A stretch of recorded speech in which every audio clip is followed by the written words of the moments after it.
Yo, yo, yo, what's good, YouTube? What's good? It's Stormybman, and I am back welcoming you to Answering the Bell with Stormybman, our Sunday morning call-in show for this December 12th, 2021.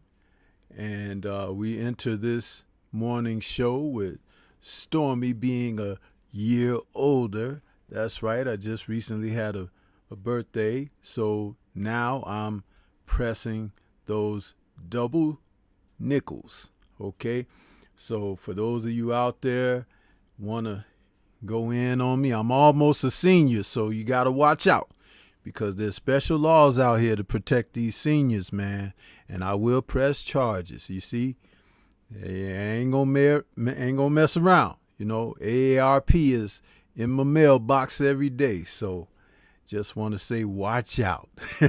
No, but welcome everybody this morning to call-in show number 19. We're moving right along with these, and we'll talk about some boxing today and go over some fights that are, in recent memory, just the past, let's just say the past 3 weeks or so of boxing. It's been very good, very entertaining, and we've been allowed to enjoy this due to certain stepping up to the plate to challenge.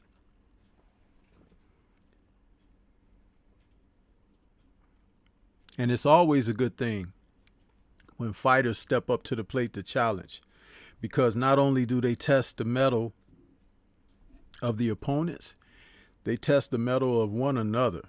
And we need to see more of that in the sport of boxing, particularly when you can get the young guys to come out and go in and do their thing, because when you're young, you've got reflexes, you've got the ability to be, what's the word I'm looking for? You can have that resolve, the ability to come back and overcome. Just because you take a setback early doesn't mean you can't learn from it and come back and be more victorious in the future. So exercising youth is something that we've always stressed here on the Stormybman channel, and our bouts that we've witnessed over the past few weekends have allowed that to be put to the test. And you could actually see this is exactly what it is. Young men fighting one another, competing at the highest level of the sport. Some of them may suffer setbacks, but at the same time, they experience the opportunity to grow in their careers and start formulating a legacy for themselves. So, salute to the guys who came out over this past month to do this and to entertain us with their abilities. It has been very fruitful, and I wish for it to continue. We can't be overly critical when they do come out and give us what they've been giving us over the past few weeks. That's without doubt. So just let that be said and acknowledged for the fighters who this applies to, particularly over the past month or so. So we are here. I want to take a moment and try to go back into the chat. Once again, as I've said before in the past, this doesn't always allow me to get back to the top when once the show launches and goes live. So forgive me, I'm not trying to skip anyone, but I do want to try to acknowledge who's out there. Let's see, as far as I could go. Yeah, I don't like when it does that. My damn tablet is doing what it want to do this morning. Well, I tell you. It is.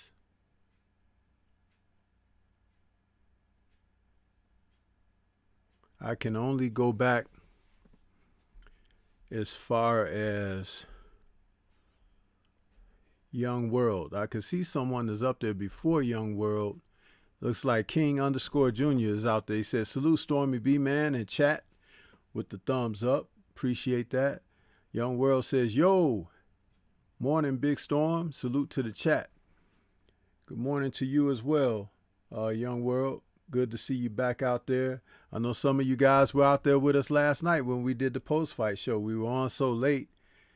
Man, I only got a few Z's. It only seemed like I just shut my eyes when it was time for me to get up, replenish myself, and get ready for this morning's show. Andrew Charles is back saying salute, Stormybman. Yahweh channel members out there saying salute. And Roderick Freelo is out there saying salute, Stormy, and belated happy birthday. Thank you, man. Thank you so much. You know, well, I'm not going to say nothing, you know, because Stormy, sometimes I talk too much, you know. I'll say certain things and offend people, and it's not the fact that I offend people. I don't care about that because I'm an old guy now. I say what I want to say, but it's just sometimes better to exercise restraint. And Roderick Freelo, that's nothing towards you. It was just that I was going to say something about it being my birthday weekend, but I'll just sit on that till another time, you know. But Alvin Davis is with us saying salute, Stormy B-Man. Salute to you. And for those who are peeping through the blinds and the bushes, whatever. So, yeah, we are here this morning and off the heels of a very good day of boxing, man. I mean, they really delivered yesterday, and they even spread them out so we can watch the important bouts. That was a nice thought, nice gesture, huh? For a change, because, you know, half the time they don't like to do that for us, you know. Half the time they want to make us decide, huh? Take a pick, who you want to watch, you know. And that's not always cool, because when you have to pick, sometimes you can pick the wrong thing, huh? That's not what you really want, not what you really like. But, you know, they do that to us from time to time. So we just have to grin and bear it and get down with it. So we're here this morning to talk about some boxing. Mr. Pads is out there saying Sensei, and Boli's out there saying the Crawley Abdul fight was the best fight last night. It was the best matchup. I don't know that it was the best matchup, but it had a little bit of everything that people like when they watch boxing. So I can understand where Boli's coming from. You had two guys thumping. Somebody hit the canvas. There was blood everywhere. I had to wipe my screen off, you know, because I had blood splattering on my screen. This dude split his ear. Looked like somebody took a blade to it. You know what I'm saying? So, hey, you know, that's boxing, and that's what people tune in to watch. You savages. So I can understand why you would say that was the fight of the evening. But I think the performance of the evening leaves a little bit to be desired, you know. Unexpectedly, personally, I feel that, you know, with all the boxing that took place yesterday, the most lackluster effort probably came from Dmitry Bivol, huh? He was probably the one that had the most lackluster of victories, because the guy he was in with Salamov was a big, strong, light heavyweight, rangy, and Bivol had a hard time with the guy. He could take Bivol's shots, and he was very strong. He was throwing Bivol around in that first round. He was slinging him into the ropes and stuff. I was like, what the hell? This dude is strong. Bivol is like going to have to be careful. Salute to Rizal out there. Just subscribe to the channel. Welcome to the show, man. Welcome to the channel, and welcome to the Stormy B-Man family. We appreciate you subscribing. Hope that you're finding that content here is worth supporting. And we'll try to, if that is the case, we'll try to uphold and even go beyond that for you as we get, you know, through each and every subsequent show, plus content that I drop in the future. Hamza S, channel members out there. He's like, Mr. Pads at Boli Boli, salute brothers. And Boli Boli says it was evenly matched. The others were heavily titled in one direction. Not all of them, but I understand what you're trying to say. See, sometimes Boli Boli and chat and those out there peeping through the blinds and the bushes and everything, catching us on replay, and those who out there trying to watch without giving me a view, sometimes you just have to enjoy what's being offered. That doesn't mean you have to accept only that, but have an appreciation for when boxing is going well. Have an appreciation for when things go right in the sport, which is not often, which is why I'm saying what I'm saying, because there comes a time when you have to just say, hey, you know what? It could be worse. It could be. So when you find yourself, out here, crying sour grapes, just understand that those grapes could easily turn into raisins and prunes. And everybody ain't fond of raisins and prunes. And raisins and prunes make you go to the bathroom. And you know what happens in the bathroom, right? Doo-doo. So I won't say these were doo-doo matches, okay? But we've had some early and throughout the year. We have. So please acknowledge when something is good in the sport of boxing and going well, give the flowers, bro. Don't wait for the dirt and the closed casket. Give them before they go in the ground. That's what I want to say. So, yeah. But, hey, I personally think the performance of the night went to the old dude, the oldest dude on the cards. Nonito Donaire, man. I spoke about him on the post-fight show last night. This old vet, dude, he's having a late surgence in his career that is going to quickly help find him in the Hall of Fame. This young man, and I call him young because he's young enough to be, a younger brother of mine, but it's like he is able to get in there and turn back these challenges from these young guys. Donaire ain't playing, man.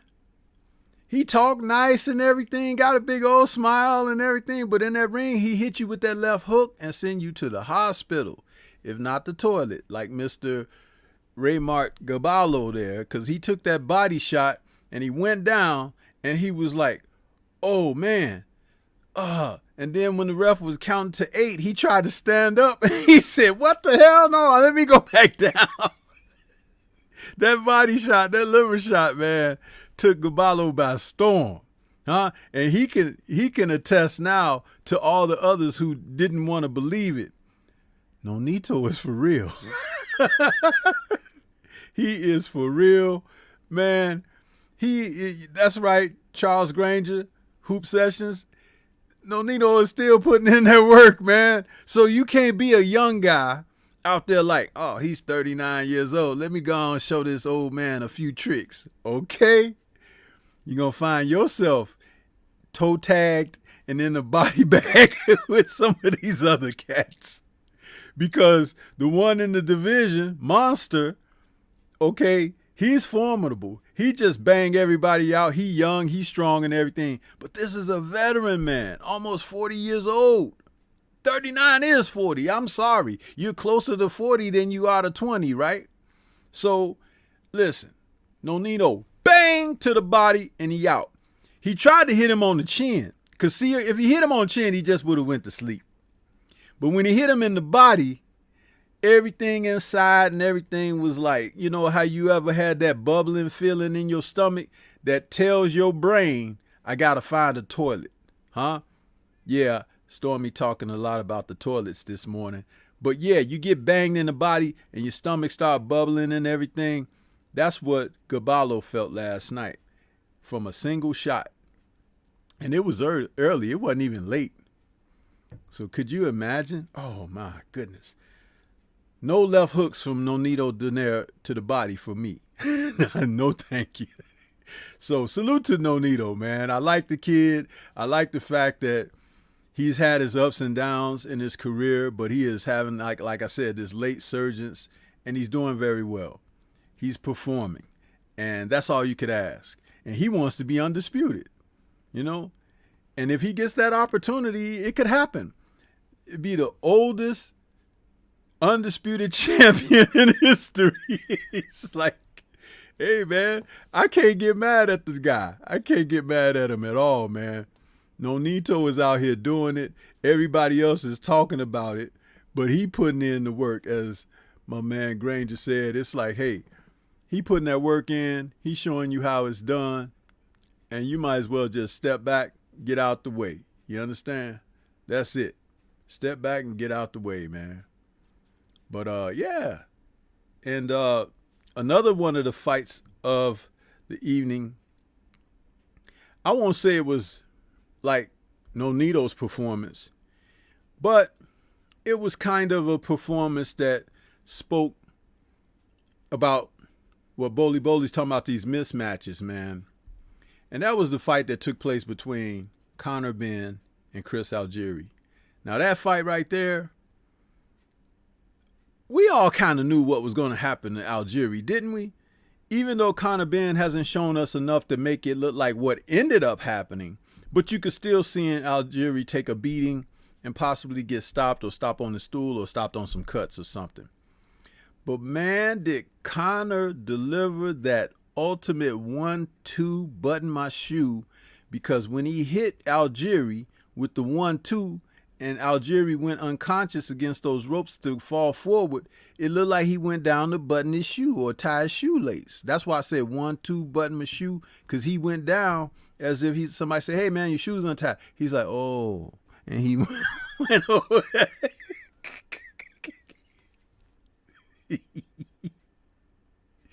Algieri, I just hope it's worth it, man. And I hope you got enough money in the bank now to stay your butt out the ring, okay? Stay out of there. You got too many ring smarts. You're a nutritionist guru. You could help people in so many ways. But you ain't helping yourself, man. Destroy more and more brain cells, getting battered around by these guys with these fisticuffs, huh? Because Conor Benn was trying to knock your head off from the opening bell. And he did. You know, even when you went tumbling around the ring with the old Tim Bradley bowling ball effect, where I thought he was going to roll his ass right on up out of the ring, to be perfectly honest. I was like, hey, stop him. You know, he was headed toward the ropes. Like, now, that was a combination of a shot cut behind the head and legs tangled up. But when a punch lands and you go down, it's a knockdown. And he was rolling around on the canvas. He would have made Tim Bradley proud, huh? With that kind of movement. But listen, Chris Algieri, stay your butt out that ring, bro. Don't even be sparring people, huh? Set up some sparring for him, huh? And tell everybody to stay the hell away from Conor Benn, because the young man looked like he kind of hungry. I was on him Friday night for talking so much stuff, but he's talking stuff about fighters that he, you know, probably ain't going to be facing no time soon. It's okay to talk stuff if you're going in there with people, but don't be doing that, man. Don't, you know, don't get in there and be putting down A, B and all that. The guy got success in his career that you don't even have yet, but he also has personal problems outside the ring that we all, you know, would like to see him just out of the headlines for those kind of things. The only headlines we want to see you fighters in is headlines about who you fighting, what was the result, and what's next on the table. We don't want to hear about you guys putting them damn bracelets on and visiting the boys in blue. We don't care about that, huh? We can see that every day when we pull our curtains back and look outside. So give us something about the sport of boxing to love and support. Don't be doing that foolishness, huh? Let me go back to the chat for a moment. Let's see.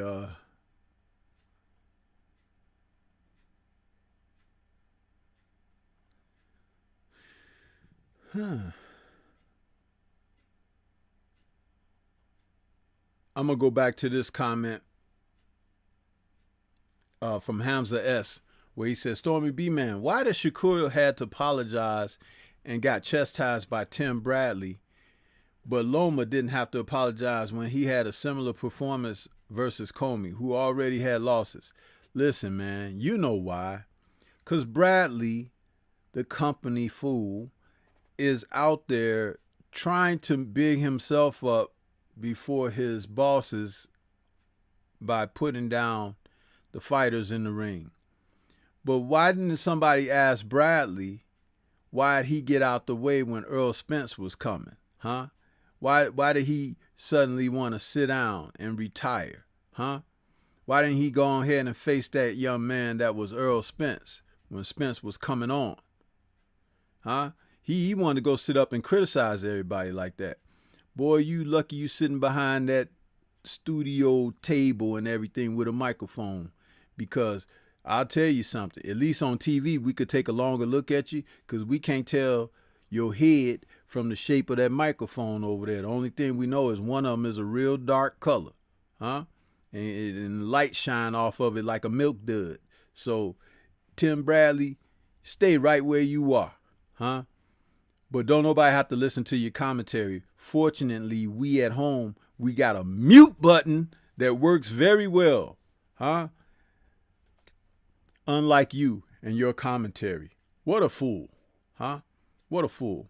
I think when Teddy Atlas patted him on the head and slapped his jaw like this and treated him like he was the family pet, that gave him a hard on, huh?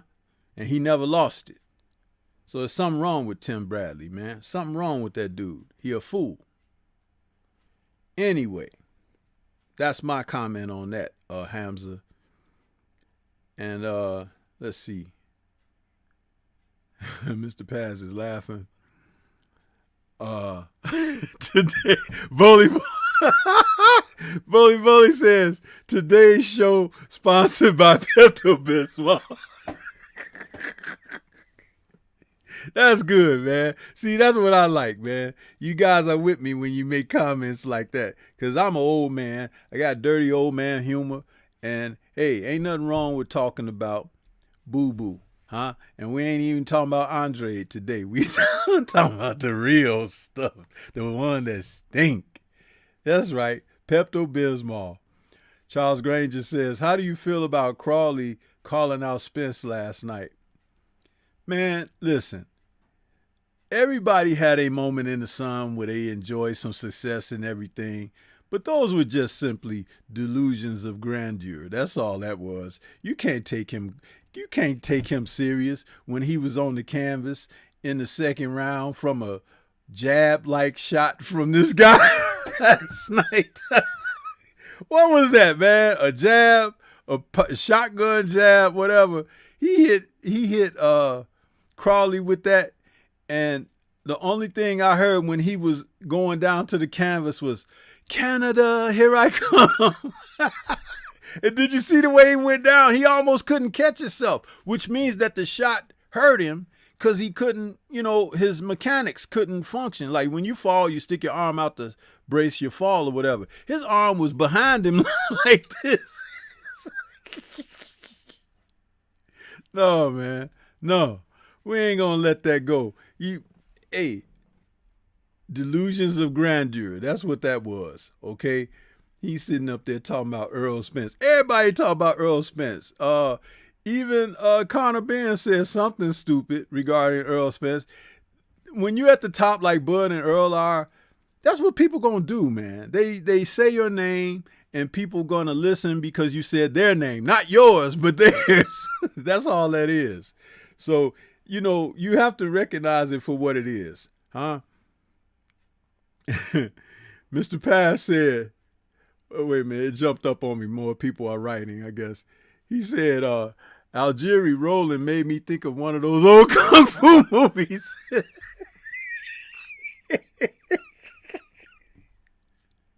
Man, all we needed was, what's his name? Scorpion from Mortal Kombat. Throw that Scorpion whip out there. Get over here. He's rolling out the ring. Where you going, man? The fight is over here. Just rolling around in the ring. Watch my rolling technique.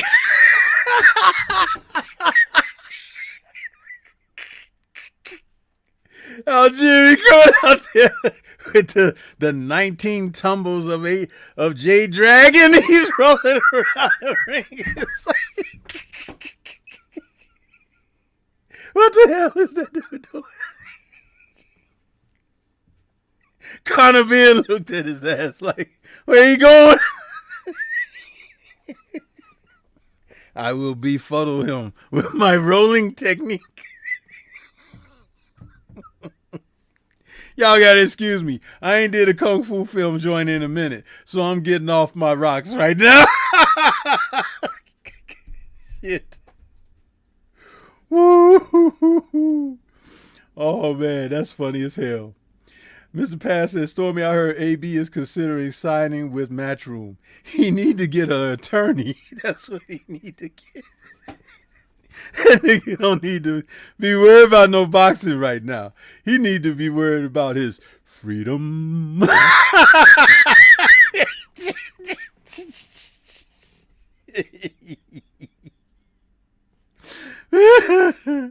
Unless he intend to be boxing from prison, he gonna be the new Dwight Braxton, raw way pit prison, AB. Oh, I'm cracking myself up. I don't care if y'all don't laugh. I'm crazy enough to laugh by myself. Yes, sir. Oh, man. This is just funny to me, man. I'm telling you. This is funny. He's like, Bully says, then they hold their wound and look up from one knee. In the Kung Fu movies. Oh, man. Conor Loco Sports channel was out there saying, salute to you, bro. He says, the most entertaining fight for me last night was John Boswell beat Michael Williams Jr. And Mr. Paso is rolling laughing. I'm telling you, man, this is crazy, right? It's absolutely crazy. But I'm going to go ahead and open up those phone lines, man. You guys can call in. We can laugh about this some more. You can make some comments on your thoughts on the fights and everything. I think Conor Loco, that was one of the fights that I missed. I think I was watching another fight when that was on, so I didn't get the chance to see that one. But I saw plenty of fights yesterday. I just didn't see them all.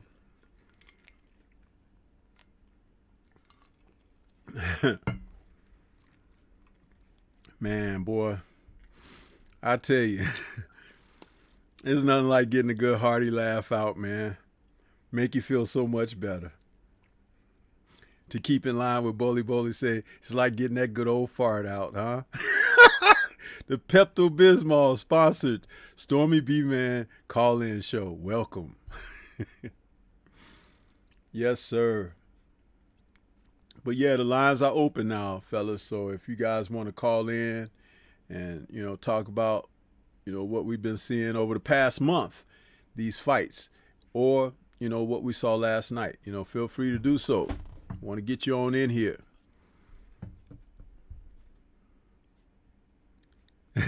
Kano said, I had money on that fight. I had to watch. I hear you, bro. Mark Wonderlick says, touch that like button, everyone. Hashtag LDBC, hashtag Bomb Squad, hashtag Team Petty. That's right, we petty out here in the LDBC, aren't we? We just be going in on people, man. Just going in on them. Yeah. You guys refresh my super chat too, man. I ain't even heard the chime. No message go off. I heard the subscriber message go off. But, I'll come over here and pockets get all tight and everything. Don't wear skinny jeans to the Stormybman show. Wear some loose-fitting, khakis and some damn sweats and stuff. It's like when you wearing them damn skinny man pants and stuff, you might have some coins or, some paper in the pockets and you can't get them out, huh? Yeah.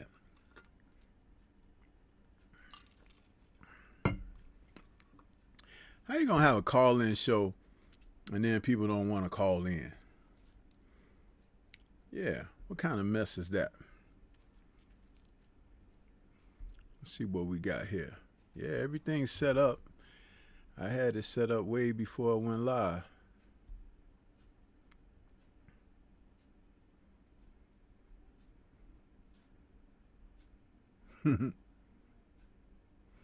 Okay, well, I'll just sit here and look at y'all. Y'all look at me, I'll look at y'all, huh? Who gonna blink first?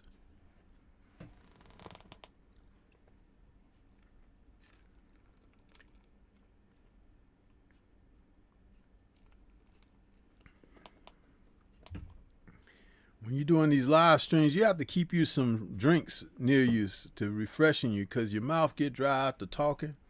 So I got my iced coffee and then I got a big thing of water. So, but yeah, y'all don't want to talk about nothing, man. Come on, man. Where's K-Rod when you need him? The phone man. He must didn't watch the fights last night because he'd be usually right there in the bushes ready to jump out. Phone on speed dial. Trying to see.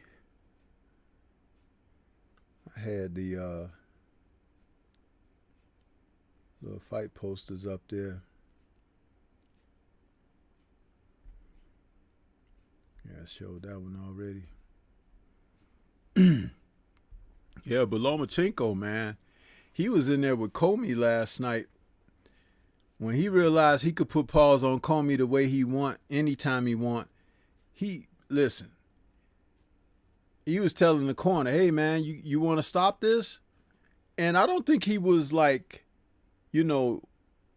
upstaging them or anything. I think he was serious. I think Lomachenko really had a feel for Richard Comey, man. I don't think he wanted to hurt the guy. But Comey's trainer, man, I don't know what he could do to help that kid defend himself. But he's as wide open as a broken screen door on a summer day, man. Just anything comes in and nails him.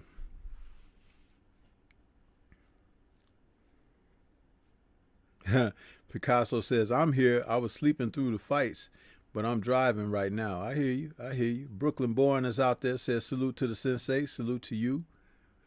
And Yahweh is laughing about K-Rod. Yeah, man, K-Rod would be out there, man, phone on speed dial, be sitting right there waiting. As soon as you say the lines are open, as soon as you say open, it's ringing. It's like K-Rod is right there. Conor, was he on your show this morning? Because I didn't get a chance to listen in to you. I was too busy trying to get myself woken up and cleaned up and everything. But, yeah, that dude, man. But I like him, because he supports everybody and he comes out there and he keeps the conversations going. Sometimes even with some remarks that you kind of like, what? But, yeah, we need brothers like that. We need them.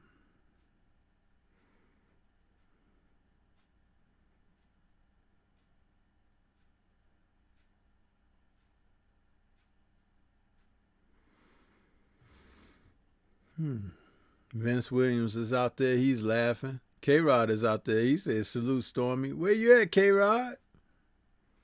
He must didn't pay his phone bill.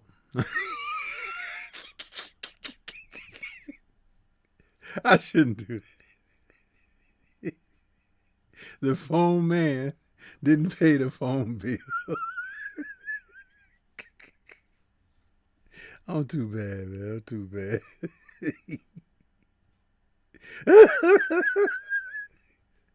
Shakers and Dice is out there. Charles Granger laughing. Vince Williams laughing. Oh, man.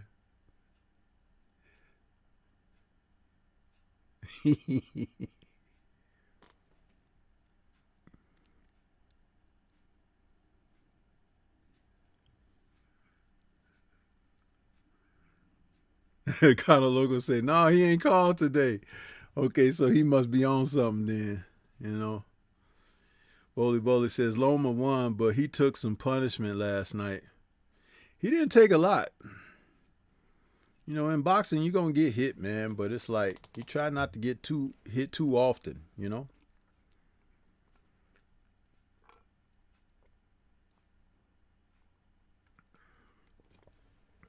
Mm-hmm. Picasso says, remember that movie, The Cable Guy? Yeah, I remember that.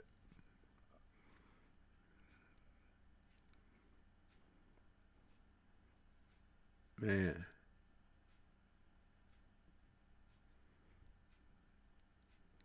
Come on, man. It says we got 25 people watching, man. Nobody can call in and start up a conversation. What is this all about, man? What is it all about, really?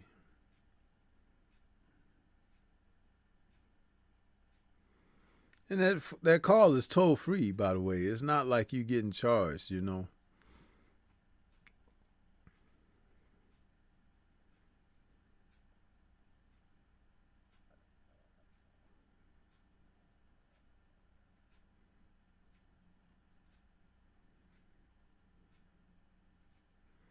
You said it looked like his nose was broken. Who you talking about, Lomo? Well, I'm sure it ain't the first time his nose been broken. I mean, that guy, he got 2,000 amateur fights, so, hey, 16 professional fights ain't gonna hurt him.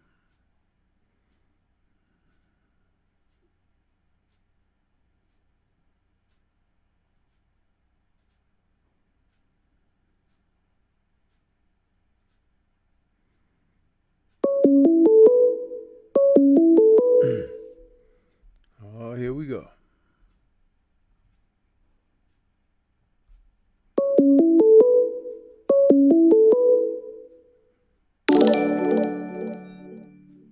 Who's that? 704. It's like, is that 704 Joe?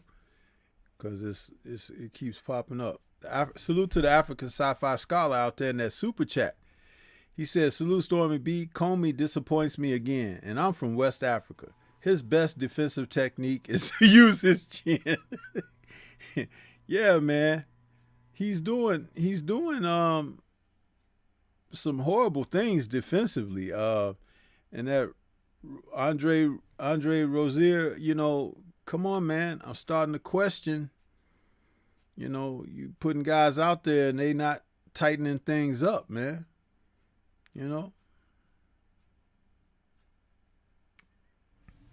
K-Rod is asking, can I call in, Stormy? You never asked before. You just was calling. So why you asking now? Because I was cracking? No, man, you're always welcome to call, K-Rod. Always.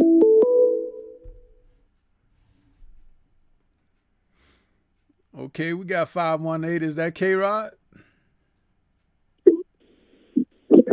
Yeah, it is. That's Stormy. The phone man is back. He done paid his phone bill, y'all, so he could call now. He's on the air. What's good with you, man? How you doing? Not much. I was very devastated from last night. You say you devastated? Yeah, because I wanted Richard Comey to beat the living crap out of Lomachenko, and Lomachenko, he came out and performed his usual matrix tricks on him. Listen, man, if you was hoping for that, you might as well be hoping for a real Santa Claus, bro, because I'm going to tell you something. There's no way Comey was going to beat this man. He's not. And that's not to say that, you know, because he's got a big punch, he can't get lucky or whatever, but Lomachenko is on a mission right now. He's embarrassed from that loss for Lopez, but also the fact that how Lopez, when he finally does fight again after not giving him a rematch, he goes out there and get dusted off by George Kambosos and gives Kambosos a name and everything in the sport right now. So, you know, Vasily Lomachenko, somebody who's a good fighter, and he's not as great as they tabbed him to be, but he's pretty damn good. And you know, he's going to show it from now on. So if anybody get in the ring with him, they better bring their top game because he's coming to fight now. Yeah, I don't disagree. I just thought, like, as far as like how Lomachenko's, athleticism has been decreasing lately, I would have thought Comey would have definitely immobilized him more with harder shots. But yeah, like you said, Lomachenko, he's a dog. He's a warrior, and I just knew something like that would display out of his archetypes skill set to be, that type of fighter that nobody doesn't want to, have any problems with. But knowing that he got this victory, should it be fair to say that Lomachenko should get the title shot with George Kambosos, or should he, fight Devin Haney next? Well, I think he's going to go ahead and fight Devin Haney because he now realizes he shouldn't have sidestepped Devin Haney. Because it was all a long route to end up where they are currently, because they're back at facing one another again. The only difference is that Haney now has a belt and Lomo has nothing. They could have fought each other a couple years ago when it was suggested, when Haney was the contender, for that belt, and Lomo, kind of blocked that and everything, and then asked for, franchise status. So it's like, man, sometimes, especially in the sport of boxing, it's best just to go ahead and face the guy, win, lose, or draw. If you win, great. If you lose, you could get a rematch. If it happens to be a great fight and a fight that people wouldn't mind paying to see a second time, you that's an all-around win. But just to have guys that avoid and put fights on the back burner and everything, because I don't even think it's about letting stuff marinate anymore. It's just about some guys want an easy skate and they want to get that bag. It's just like they're talking about right now. Anthony Joshua may be interested in taking step-aside money for Usyk and Fury to fight each other. But this is the thing. If he takes step-aside money, he's talking about taking multiple millions. We're talking about maybe anywhere from $30 to $40 million on step-aside. Well, with that type of step-aside money, who needs to fight? It's like you could take step-aside money and freaking retire. $40 million in my pocket, man, will go a few lifetimes. And my family too. Huh? Meager ends. And the thing is, why would you pay such amount of money for a guy to step aside? You might as well face the dude. I don't like it, man. I don't like it. Because it's like a encouraging to do the wrong thing than the right thing. You feel me? So, yeah. Yeah, I don't disagree. I just think at this point where the state of the lightweight division is, I think it's all or nothing, because I just have like a bad feeling that either Lomachenko, he's going to get all the shine and praise to get the shot with Kambosos, like theoretically, and then if he gets those three belts, and then let's just say he fights Devin Haney for undisputed, it's probably going to be like, some sort of scheme, plan made by Top Rank where they're going to try to like put some like, weird contractual stipulations to try to make it, favored in their own political manner. Yeah, more than likely. Yeah. Yeah. So, do you think Devin should just vacate and just go up to 140, or how do you think this all plays out? Well, I think Devin should stay right where he is. Why should he be the one to move for other people? See, that's what I don't understand. This is how you know that there's something afoot here, that there are guys that don't want to face him right now, just the same as they did Mr. Gary Russell Jr. It's like Gary was there, featherweight, whooping butt and waiting for competition. And then instead of people stepping up to the plate, they start stepping away from the division. You know, it's like, okay, well, they say, well, if he come up here, I'll fight him. But he's fighting where he's comfortable, and he's fighting where he's had success. It's like, why should he move out of his own domain? It speaks volumes about the people who are leaving where he is. Now, the fight next on the horizon should be he and Shakur Stevenson. That's a good fight between the two of them. But I'm not pushing for it. I'm just saying that if they want to make money, that's what they can do. But when you look at Devin Haney at 130, 135, it's like he don't have to move. He can go ahead and do his thing for as long as, you know, he wants. Now, I know that he said he'll move up eventually because his frame is such that he can put on more weight and everything, and he can fill out. But for those of them that are trying to say like, well, I'll fight him, you know, when he comes up here. Well, a lot of you guys have left from where he is to go where you are, so you didn't have to fight him. So where's the guarantee that even if he did come up there, that you would still fight him? Then you'd be talking about going to 140 or 147 and stuff like that. So it's like, I think that what Devin should do, just like what I suggested that Gary should do, and I told Batman, John Page, this as well. They should start just going on a bum tour. Fight guys in different countries and stuff like that.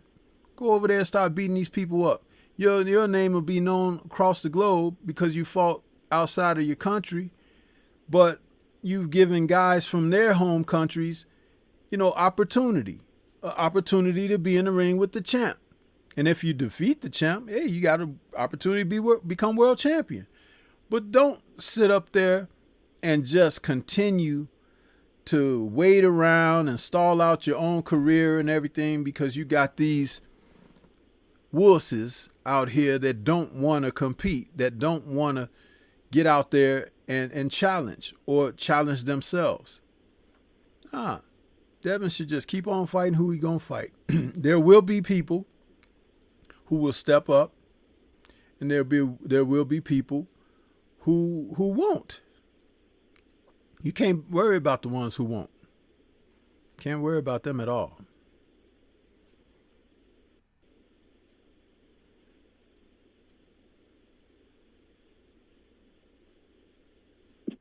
Yeah, I don't disagree with that. I support Devin Haney till the day I die, and just want to see Devin, you know, dominate everyone. But I just don't want him to be put into that bad situation where he gets how should I say it? He gets basically ratted out or blackballed, where he can't get all these big fights wherever he goes, and you know, he's kind of like in that same situation with like, I mean, correct me if I'm wrong, but maybe the same situation with Gary Russell, where, you know, he says he wants to fight everybody, but then if he's not being given any offers, it's like, is that his fault or is that like the promotional stable's fault? Well, for what it's worth, excuse me, I want to say, excuse me. Salute to the African sci-fi scholar out there in that super chat. He says, Stormy, did you see the whole arena / ESPN celebrate Bob Arum? I thought, why isn't Don King being honored in that manner? I'll come back to that. And thank you for your donation, African sci-fi scholar. Listen, it's obvious that Floyd Mayweather, TMT, Al Heyman, and PBC, something has happened behind the scenes with them that they won't allow Gary the opportunity to have certain fights. I don't know if he upset somebody, got into a fight with somebody or whatever. You know, Gary is a guy who doesn't mince words and expresses himself freely. But at the end of the day,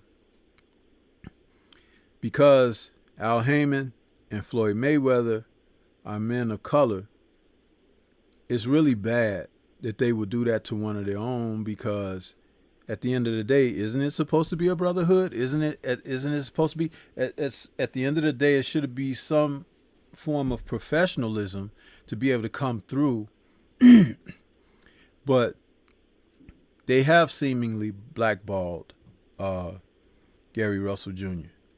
Now, when it comes to Devin Haney, I know that there was a time that Floyd wanted to sign Devin Haney and everything, and they went a different direction. So is Floyd holding a gripe against Devin Haney? I can't answer that.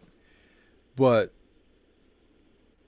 it's so blatant, and it's obvious to the people that watch boxing that certain men in the sport are being avoided. It has to come down to the people who support the sport, voices like yours and mine and his and hers, that we have to say these things and put these people on blast.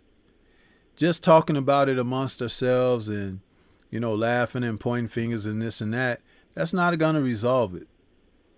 But even at the press conferences, post-fight press conference, pre-fight press conferences, things of that nature, these promotional groups, management teams, and networks and everything need to be put on blast and say, hey, man, why aren't you not making this obvious fight right here? What is the holdup? We deserve an explanation. See, when you put them on blast instead of saying, oh, we really like the numbers that the last fight brought in. What do you think about that? And where do you see them going in the future? See, they avoid those obvious questions when they have the chance with the mic in front of these people who can give you explanations. And that's why they don't want to let certain people have press credentials and things like that, because they want to continue to operate behind this black curtain, and it's time for the curtain to be drawn and people to be exposed to their dealings or lack thereof. It's just time for that. And I talk about these kind of things when I have to on the show, but there are plenty other content creators out there better than myself at talking these facts and everything. And you should encourage these guys to, hey man, expose them some more. Because at the end of the day, it's that type of pressure that will make them. If you don't think they listen to us, you got another thing coming. I'm talking about these big channels, man. You got guys out there like, salute to him, and that's Champ Side. He got so many people that be listening that are on the professional end of things that can help make change or at least make different decisions. They be listening to him, and they will respond when they see the heat being turned up on certain aspects, because you can see the changes in certain decisions that are coming down the line. But if it's something that they feel, oh, that's just a lukewarm subject right now, it's like, so we don't have to, pay attention to that at this time. Oh, man. When you're making that type of demand and you're going through that kind of channel, it will affect the brands of what they're doing. So that's why I encourage sending the emails in, writing the letters, or whatever you got to do to say, hey, man, we're tired of you guys freezing out Gary Russell. We're tired of you guys not letting people fight Devin Haney. And Devin Haney, to me, he's a good young boxer, but he's not like Gary Russell Jr. And he's no Floyd Mayweather. So why they are avoiding him, I can't tell you. I'm of the belief that a fighter like Isaac Cruz gives him all he can deal with, because he's not as defensively sound as Floyd was, or even Tank. And Tank can box and move, has great lateral movement, has great ability to pivot and give angles, and he's athletic, agile. Devin is a little stiff with his, and I think Isaac could have some success, even more so against Devin than he could Tank. And remember, Tank can crack. Devin's punching power is still a little bit questionable, so it's like Isaac might be able to get Devin in some trouble in there. So I'm telling you, Why they are not letting people fight Devin, I don't know. I don't have the answer to that, but it's an interesting thing to think about.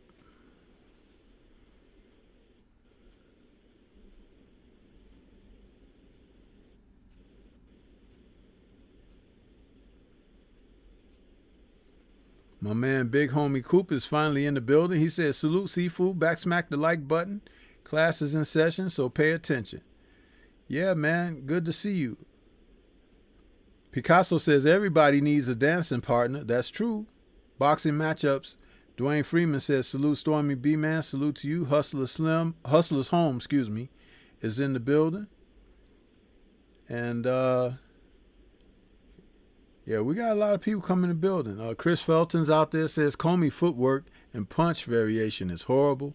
Absolutely, man. Make you wonder what Rozier is doing with that dude. But don't forget, Rozier was with Danny Jacobs too, wasn't he? It's like, I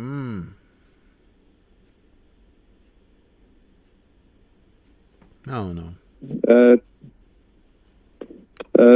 Can I add in or? Yeah, go ahead. Oh, okay. Yeah, I definitely agree. I'd say at this point for Devin's career, he's only doing what he can do. It's good enough that he's at least fighting the tougher end competition, so that way, he could be ready for all the bigger, tougher names in the future.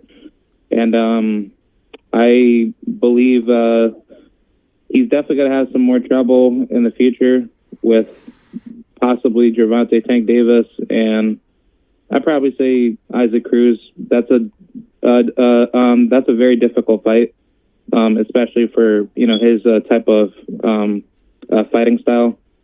But I say whatever he does for the rest of his career, he's moving the right way. It's not like he's basically picking and choosing compared to other fighters that are doing that now. Yeah, it's going to be interesting, man. Mr. Paz asking a question, says, Stormy, if you had to make a prediction, do you think Haney will fight Kambosos next? If I were to make a prediction on that, I would have to say no. Because they're going to look to make some money having those titles first, and then they're going to look for the best offer they could get after that. Devin Haney is not necessarily the best offer. He might be the best option, but not the best offer. The best offer may come from someone like Lomachenko, someone else that we don't even have on the table, because this is how boxing operates, man. This is why the fans have to have more of a vested interest. Stop being such a fanboy of the individuals and be a fan of the sport. When you're asking for the sport to deliver the goods, then they're going to deliver you the best of what boxing has to offer. When you ask them to deliver what you want personally, well, they don't have to take that into consideration because that might not be in their best interest. That's something to consider there.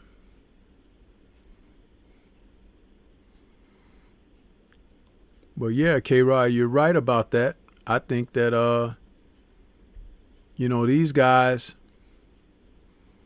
they know better. They do. They know better.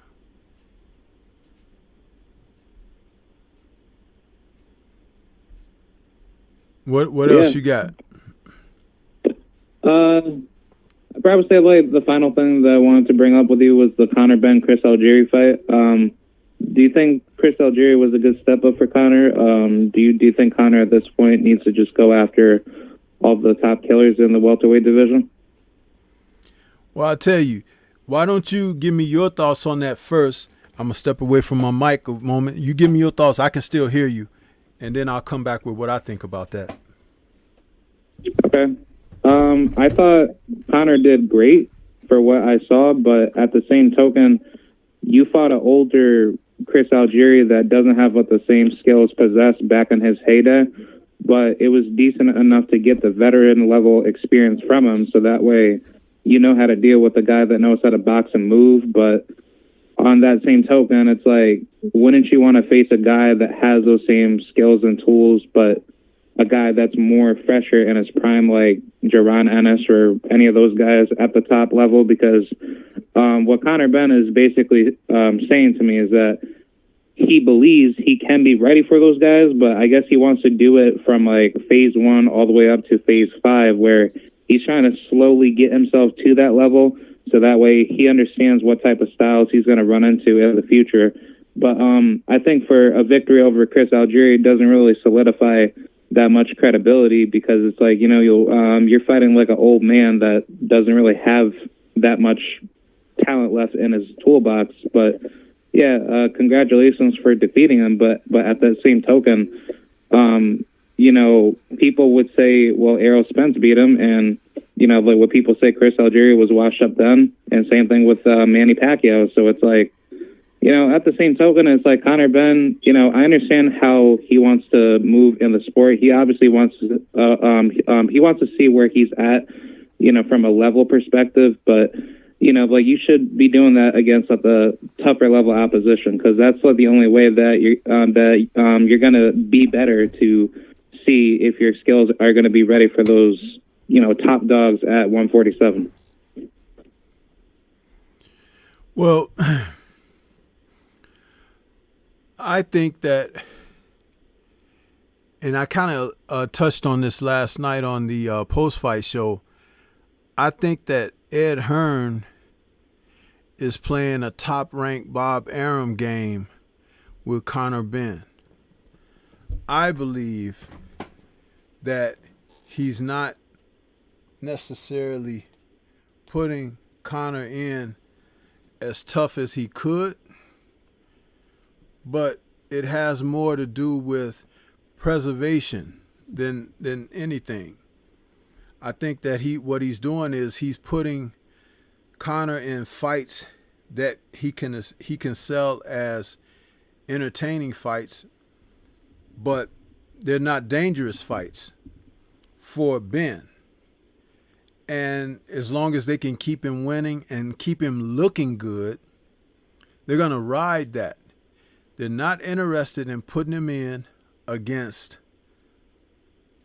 Virgil Ortiz or Imantas Stanionis or Jaron Boots Ennis, even though those are the caliber of guys and guys who should be fighting each other.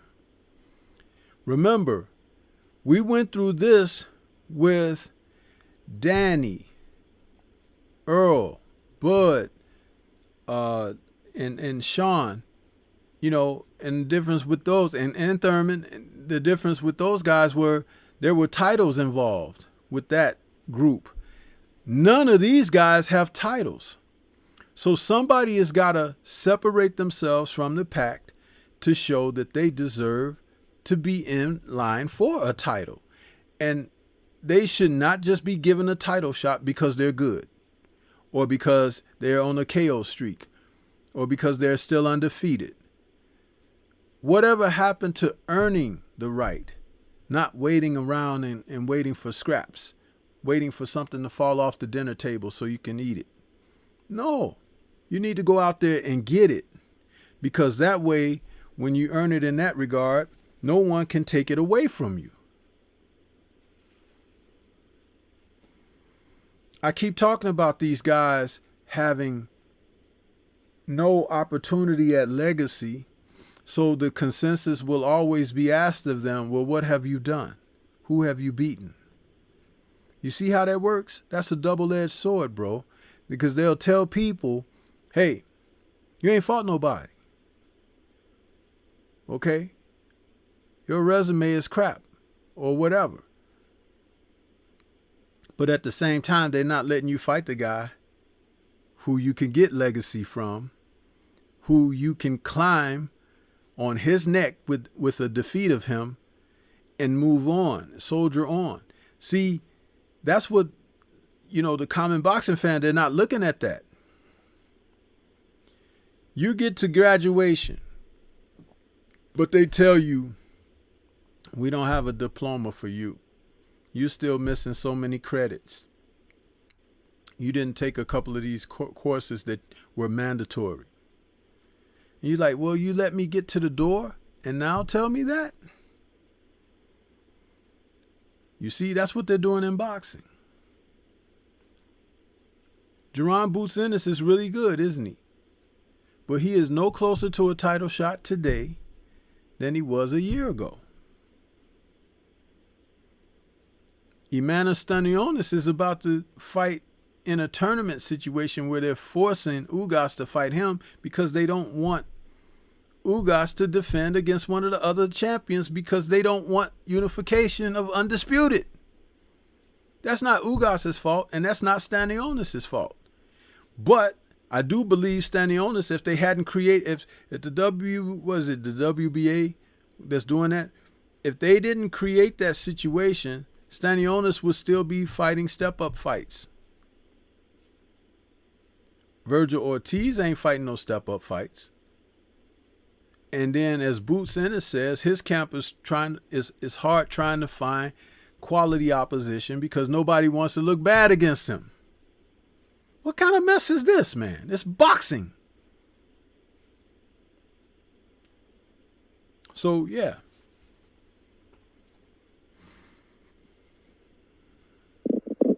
Yeah.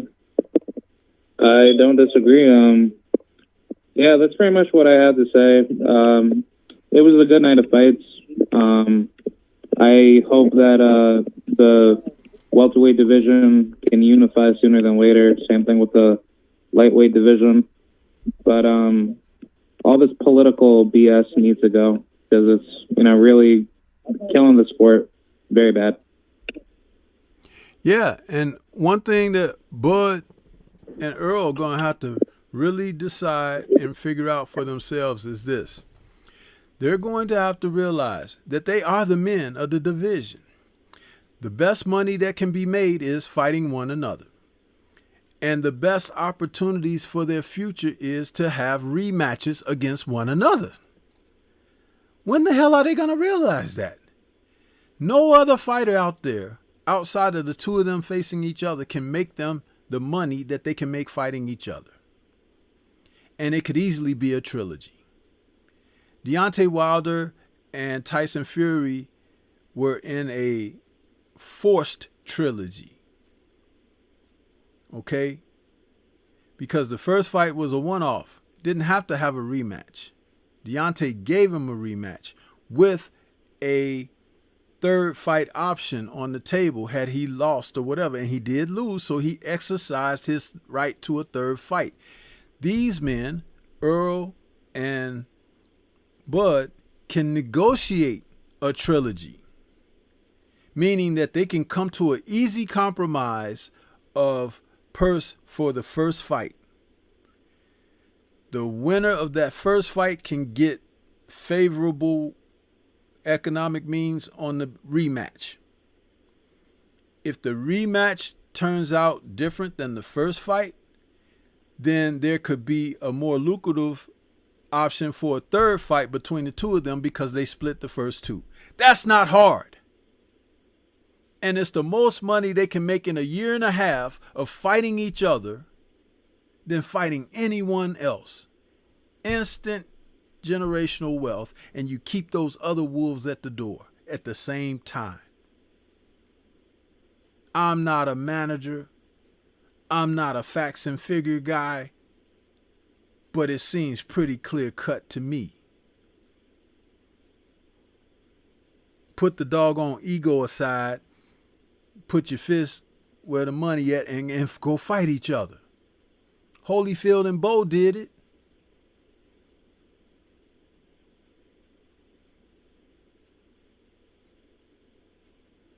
I don't know, man. Boxing sucks sometimes, but the sport is a great sport when the fights that you want to see are happening. There's nothing better. The only thing on par with that is the damn Super Bowl with two teams that you want to see in the Super Bowl squaring off. That's the only other sporting event that can top or equal boxing is the Super Bowl with two teams that you want to see facing each other, and boxing with the best of the best fighting each other for whatever is the most important thing on the line. And right now you're talking about Earl and Bud is basically undisputed. Even though Ugas got that other belt, he's really a non-factor. Because I guarantee you, if those two men fought each other and one of them became unified, almost undisputed out of that, the WBA would want their guy to fight that guy. And if they didn't, you could tell that they just want to have someone on the side that they can just draw sanctioning fees off of.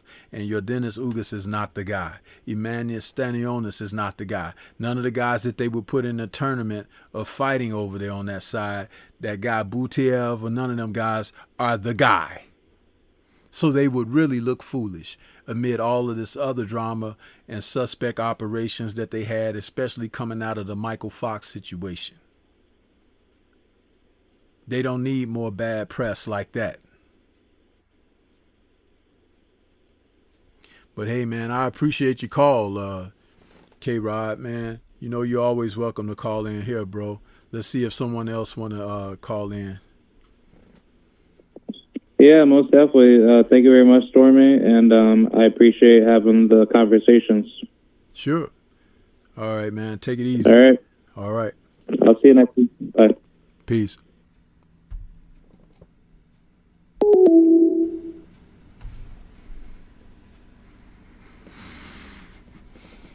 All right. My man K-Rod, the phone man, called in. Let's see if he kicked it off. Anybody else want to call in and speak your piece? I know we had 704 out there. Was that 704 Joe?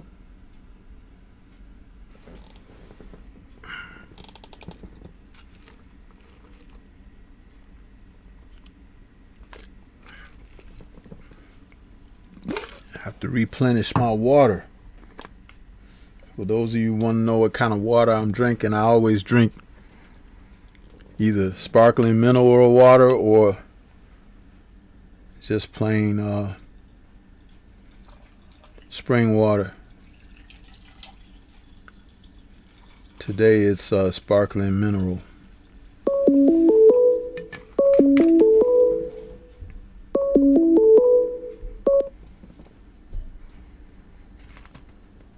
Okay, we got 229 in the building. Who's calling?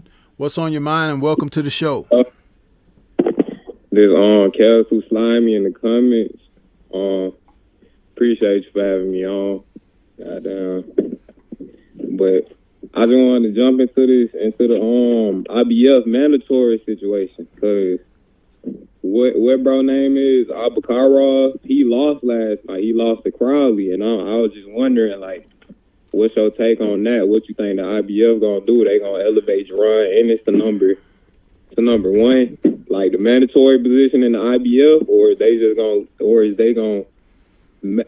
they gonna like automatically put Crawley number one to be the mandatory for Errol Spence? Because you know Spence hasn't fought a mandatory in 3 years, so I was just wondering, that can really shake some shit up in boxing. Yeah, it would be interesting if they made Crawley fight Boots. That's the sadist in me talking, bro, because Crawley come out of nowhere. Crawley come out of nowhere, and the guy who's the number one contender got beat. So Boots is rising. So it would seem natural to do something like that. Make that dude fight Boots. Yeah, final eliminator. Yeah. Right. That stalls things out enough to see what Earl might be able to do with Bud, you know, as far as making a deal with that fight or whatever. Plus, it'll give you another chance to see Boots out there and showcase him. And it'll give the WBA a chance to kind of see what's going to happen with Stanionis, right? Because check this out. Boots has moved. Someone gave the graphic on this earlier this week, but Boots has moved up into the top 3 to 5 in all of the sanctioning bodies now. So that's a good thing. And he could select which belt he wants to fight for when it comes available. So it's like, that is a good thing. And Virgil Ortiz, he the mandatory for the WBC. Yeah. And if you really want to get down and dirty, off of his victory last night, you could say Conor Benn can pop up in there and fight one of those guys who may be on the cusp of being mandatory and have a eliminator for that. And then now you got Stanionis, you got Boots, you got Conor Benn. You see how it shapes out? The only other person who would have to step up like that would be Virgil Ortiz. Then you would have all 4 to 5 of those young men in that type of position, which, again, you can only obtain it by being in the ring. So why not do it? Exactly. I feel like all the young guys need to fight each other. All of them need to see who the best. Thank you. That's what I say. We'll never know, bro. Like, but they scared. They scared to lose that. Oh, they scared to lose that reputation. They scared to get shitted on. Man, niggas need to have that heart, bro. Like, if you want some money and you want to have a legacy in the sport, you got to leave your mark, bro. Sugar Ray Leonard, that man was not. He wasn't undefeated, bro. And I'm young. You feel me? Like, I'm talking like. I just don't understand, bro. Like, everybody's just scared to lose their reputation, fuck up their reputation. I just started really, like, being on boxing like a year ago, and I'm confused. I'm like, man, why this nigga ain't find this nigga? This nigga ain't find this nigga. Why bro ain't find bro? Like, it's just a lot of, it's just a lot of confusion. I ain't really, but I've been trying to figure it out. I think I didn't got a good grip on the things, like, of how boxing work, the politics of boxing. It's a lot, but you know what I'm saying? I'm trying to stay on track with it. I'll tell you, that's Kel Too Slimy, right? Yes, sir. Yeah. I'll tell you, this is the thing. This is what hurts boxing tremendously. You got a lot of guys who are participating in the sport that don't know nothing about the sport. They don't know the history. They don't know historical trainers or anything. And the most they might know is Mike Tyson, Holyfield, Floyd, and Pacquiao. You see what I'm saying? That's what they know. Yeah. But boxing goes back hundreds of years, bro. 200 years of history with the sport of boxing. And the more that you're studied up on it, the more that you can stand on fertile ground when you want to make a move as a professional fighter. But if you don't know the sport, then you're at the hands of people like Ed Hearn. Now, why did I pick his name? Because Bob Arum is 90 years old as of yesterday. They, singing happy birthday to him and everything, which I thought was like, it made my stomach turn listening to that. But anyway, Ed Hearn is the perfect example of when slime balls get involved in boxing and how they can uphold things that are natural and par for the course to be separated and put on sidetracking avenues. 4 years ago, you had the two best heavyweights in the world, Anthony Joshua. Oh, you talking Anthony Joshua and Deontay Wilder. And they had come to a point where they both had all of the belts in boxing.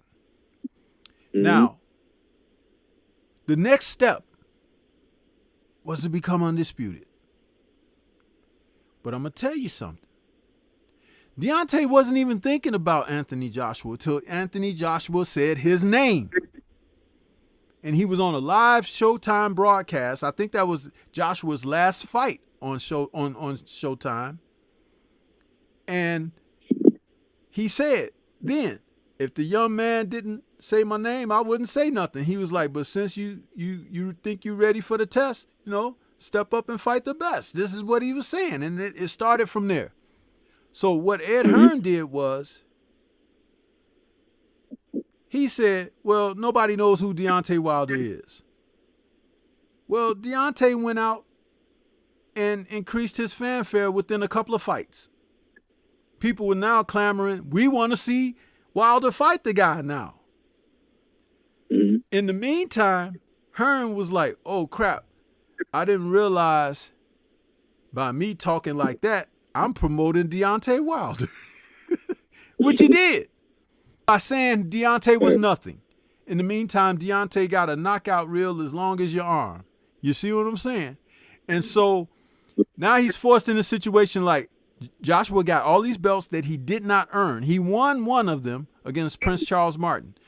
Another belt was thrown in when he defended against Klitschko. And then you had Joseph Parker ransom his belt to AJ. And it went from that. So basically, AJ got these belts. So the next move is undisputed. So when they tried to challenge Deontay Wilder by saying, if you got $50 million, we'll fight you. Deontay's people came up with the money. They was like, oh, snap. Oh, we didn't know they could do that. Now we got to backtrack. The whole point of it is, and I'll go short. Yeah, I remember that. Eddie was like, what did he say? He said, how does I know this young man from Alabama has $50 million?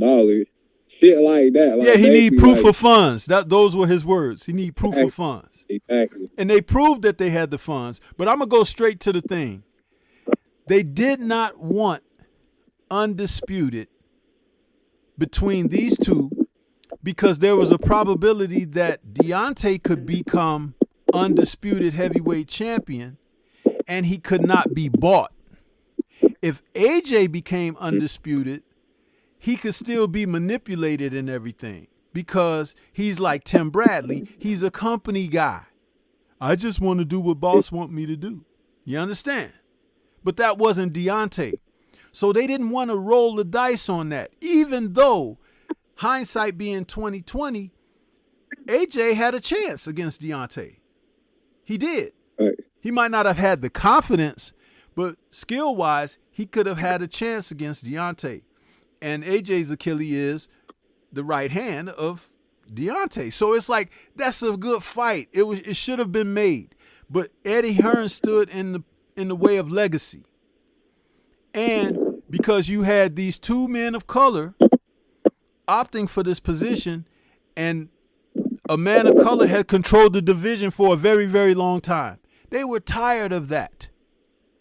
So in steps Andy Ruiz Jr., who upsets the cart.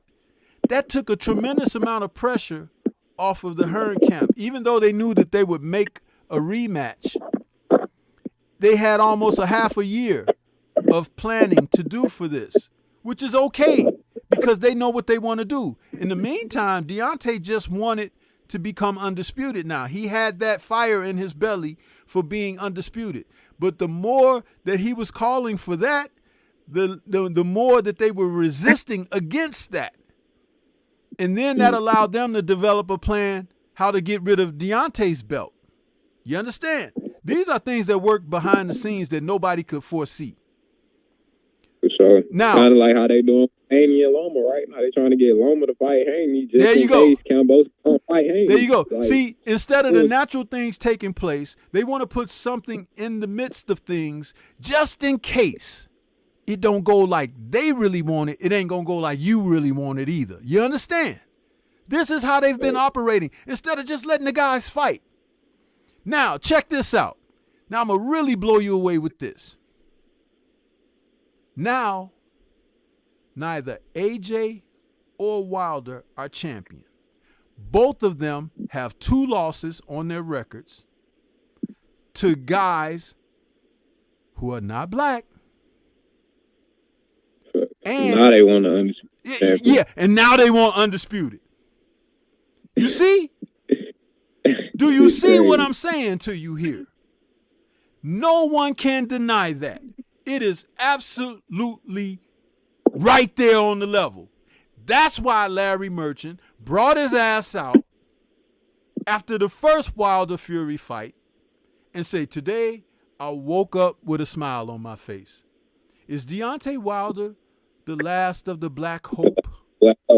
Yeah. Man. That was 2-3 years ago when he said that.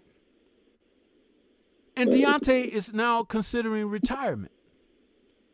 Because not only has he accomplished most of his goals, they did him bad, bro. The behind the scenes of what transpired from that second fight, he will live with that for the rest of his life. The man has a permanent dent in the side of That his was head that don't nobody want to Yeah, talk that about. was- They don't want to acknowledge it. That's a physical injury that is not consistent with the sport of boxing. And it may have affected his punch resistance going forward. So it is probably best that he don't fight no more, to allow other people an opportunity to beat him down when he was the strongest of them all out there. And see, I don't want that for him. That's why when the fight ended, the third fight, and I did my post-fight show, and I was saying, people saying, where do you think he should go from now? And I was like, I don't think he should fight no more.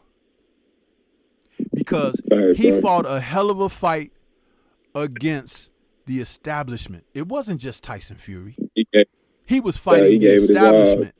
And remember, Ali took on the establishment and beat them. They were not going to allow that to happen again. Yeah. And so this way, they got to him in the ring. No one ever questioned if there was something in that man's gloves or not that put a permanent dent in Deontay's head. We cannot get over that. We can't go past it. You can't go beyond it. There is something there. There is something freaking there, bro. Because he must not win.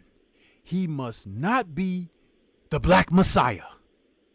He must not be in a position to motivate, to inspire. In a time where they're totally ruining society with man against man, just like the Bible says. And Deontay is a man of God. His father is a preacher man. So if you think I'm lying, check the source. But it's man against man, just like the biblical time said. But out of that can come true inspiration when you got somebody walking in truth, representing people. They didn't want that. Yeah, they'll give you a guy riding around in a golf cart full of orangutans. And they'll give you 2 Caucasian champions who can now unify and become undisputed. A Mutt and Jeff show. Tyson Fury, 6'7". He's not 6'9". Stop believing that bullshit. When you saw him and Wilder standing together, they're the same height. And Alexander Usyk, who is probably the best fighter out of the Olympics of his generation and boxer, former cruiserweight undisputed champion, 6'3". So that's a Mutt and Jeff matchup. Now Usyk is much more talented than Tyson Fury. But will he be able to get past that 80-plus inch reach, or the extra weight that Fury would have to lean on him and all of that stuff and cheat and God knows do what with his gloves and everything in a fight? Because that's Tyson's MO. He's been doing it way before he fought Wilder, way before he fought Klitschko. I think they were talking about his 8th or 9th fight where he was doing stuff. Yeah, we got receipts on that dude. But I'm saying all that to say this. This was a concerted effort by the PTB, the powers that be. Powers that be, for sure. Yeah. And they did not want undisputed anymore. Because remember, Klitschko was champ for 10 years. Don't sleep on that. None of your brothers, none of the others. Klitschko and his brother were the champ for 10 years. Vitaly was a champ on and off a couple of times during that time. But Vladimir had those multiple belts for 10 years. So they were feeling pretty damn good about their position in the heavyweight division. You hadn't had a black champion in a long time. And then here comes one who's knocking everybody the hell out. They were like, we ain't going that way no more. Yeah. Yeah. You see what I'm saying? Uh, I put it out there to you real, bro. They don't like it, but it's a fact. Facts. That's what they do to the truth, period. We ain't even say erase, even if you erase color, probably. I don't know. They'll probably just try to shoot down the truth, period. Like, anybody that's coming out with the truth. Caleb Plant, I don't know. I feel like he was paid to goddamn get knocked the fuck out, basically. Like, you feel me? On some tight shit. Like, that's just how my mind is, because, bro, he came out standing on his square, then boom, what he did. Switched over right after this nigga then put him down. Now he looking like a sad puppy walking there. I mean, I feel him, because a loss do hurt people, bro. But at the same time, like, hearing that mid-fight conversations, just hearing that shit. Well, listen. Like, let me help you with that. Let me help you with that, because you don't even have to go any further. I'm gonna bring it right back to Deontay Wilder. He was a man of integrity. He couldn't be bought in that manner, so he walked in a special light under a real truth. You understand? Facts. So. Facts. And remember, the heavyweight champion of the world is the so-called baddest man on the planet. So here you got one who's knocking, I can't go beyond this, who's knocking everybody the hell out. Even in midst of all of that, we knew that Deontay had character, resolve, and cojones. We knew that. You have to have that to get in the ring. But all you have to do is go back to the first fight. They treat the first fight like Fury won. He didn't. It was a freaking draw, which was really not a draw, because Deontay really won more rounds and had 2 knockdowns. Fury was doing stuff like putting his hands behind his back and waving his hands in the air and everything, but he wasn't scoring points. And Deontay was the aggressor in the fight. So even if Deontay won 4 rounds and got the 2 knockdowns, bing, bang, boom, that's the score. And he was the champ. Fury was a challenger. So how do you go out there and say that it's a draw? But now they've erased the draw, just like they erased Vasily Lomachenko's loss on his record when they showed him on ESPN during that one broadcast, and they had him as undefeated. They irresponsibly put that on the screen, but they didn't care, because the visual works more than speaking on it. You see? So they've erased Deontay's first fight as a draw and called it a victory for Fury. Well, Fury beat him 3 times. What? This is what they do. And so when you talk about Caleb Plant fighting Canelo, a man who had a path carved out before him way before he fought Caleb Plant, because remember, they had to strip David Benavidez's belt from David for Canelo to even come back to the division to scoop it up. And if you understand how history has been worked, Canelo has stated a couple of years back that he's not going to fight another Mexican. So who had the belt at 168 but another Mexican? So they stripped the belt from the man on the scales, which means there's a possibility he didn't even miss weight. Not if they finagled the scales, which that has been done in boxing too. Top rank, he got caught. And so now they clear the path because Benavidez don't have the belt. Canelo swoops in, gets that belt, fights Caleb Plant, who was supposed to be David Benavidez's unification fight. And he beats Caleb Plant easily. It was Caleb's first real big fight. And then he says, now I'm going to fight a cruiserweight dude. Not David Benavidez, who deserves a chance to win his belt back. So when I brought up Deontay Wilder, he stands in a certain light of truth that a lot of these fighters don't. Facts. And he can't be bought. Truth You can't is pay that. him step-aside money. Remember all the rumors during the litigations of the arbitration when they were saying, well, Deontay wants $20 million in step-aside money.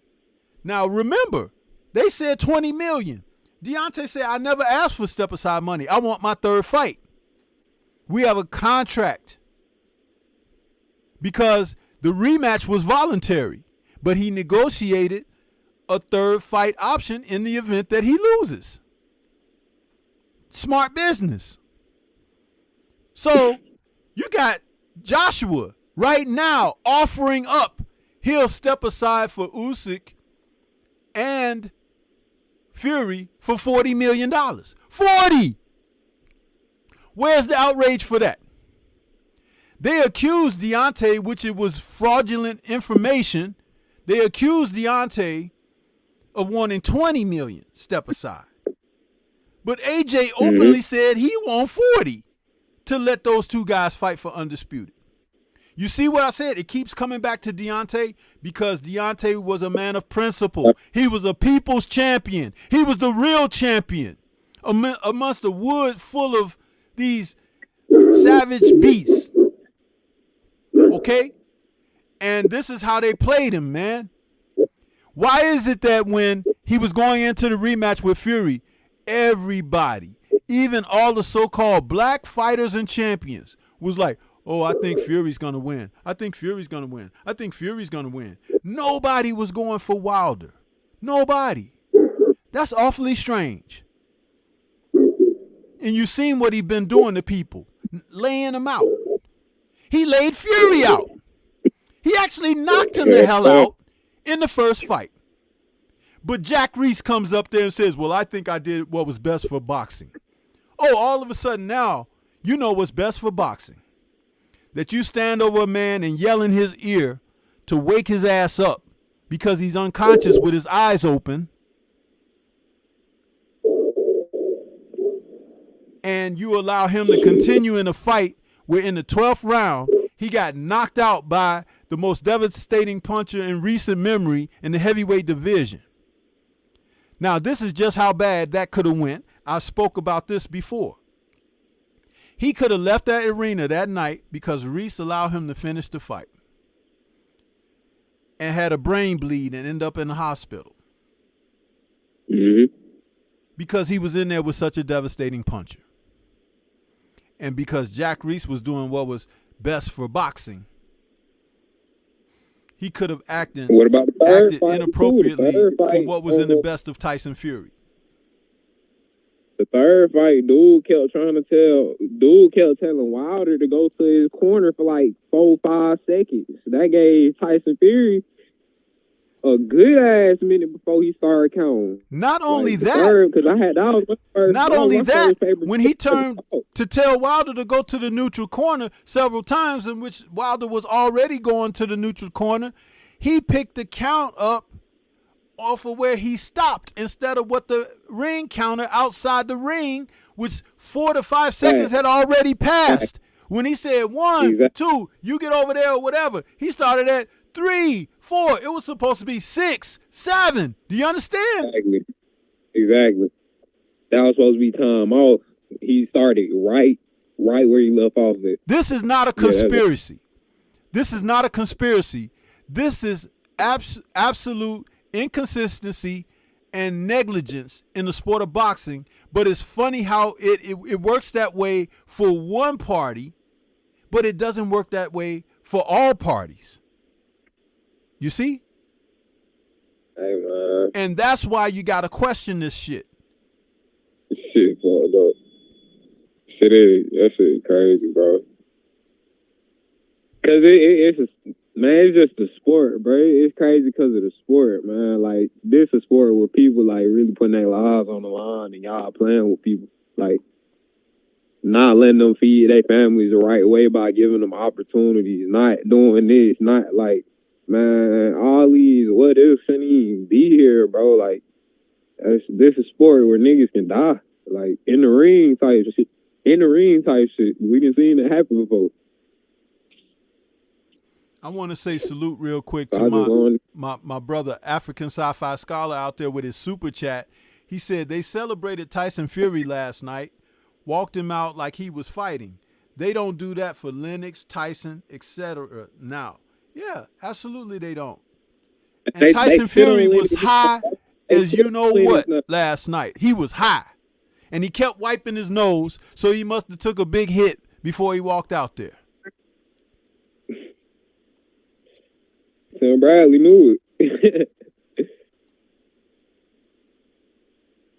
Mr. Paz asked me, he says, Stormy, do you think Jared Anderson is going to get treated similarly or no?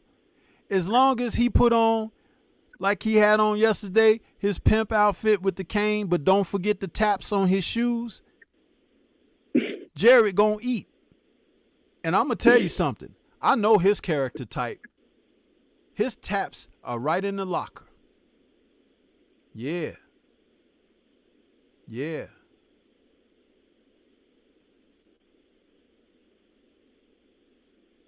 You know, I like comic book movies. And one of my favorite comic book movies is Man of Steel. And when Kevin Costner was playing, Kal-El's stepdad, there was a line in the movie that was very important. He says, you're just going to have to learn, you're just going to have to decide what kind of man you want to be in this life.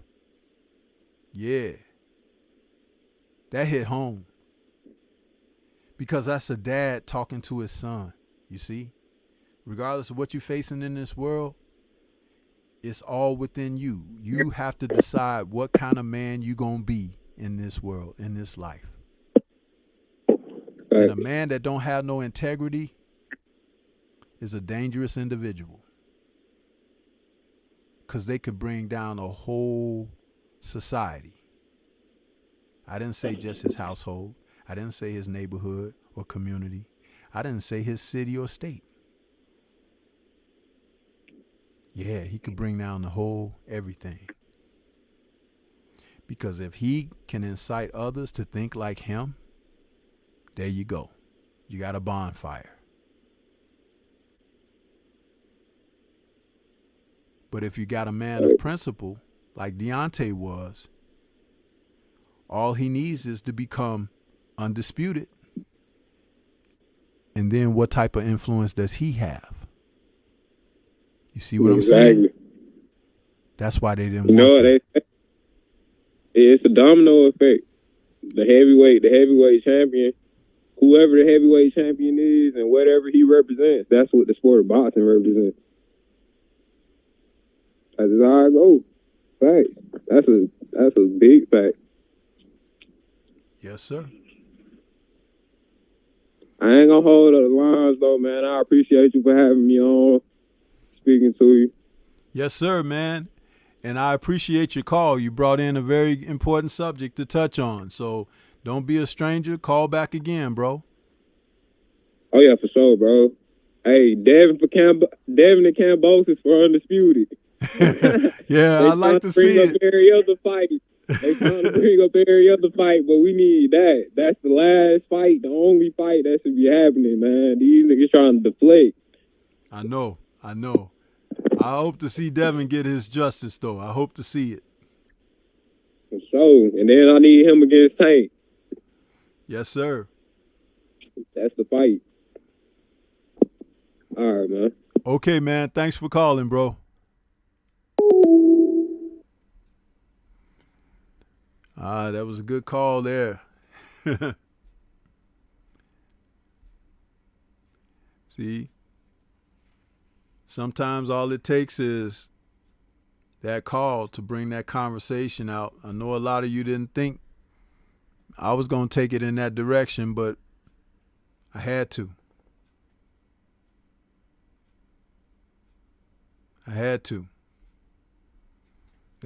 That's what it is. Deontay used to say, speak it, believe it, and receive it. There it is.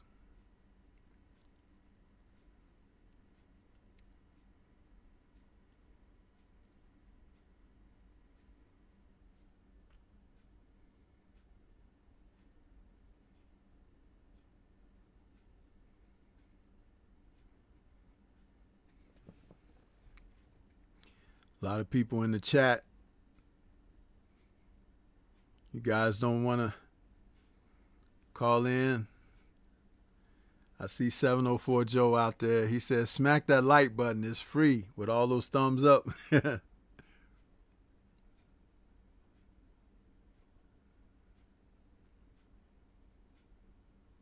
Thrill Hill says, the Bivol bout was the most competitive of the bouts you listed, Stormy. Salute.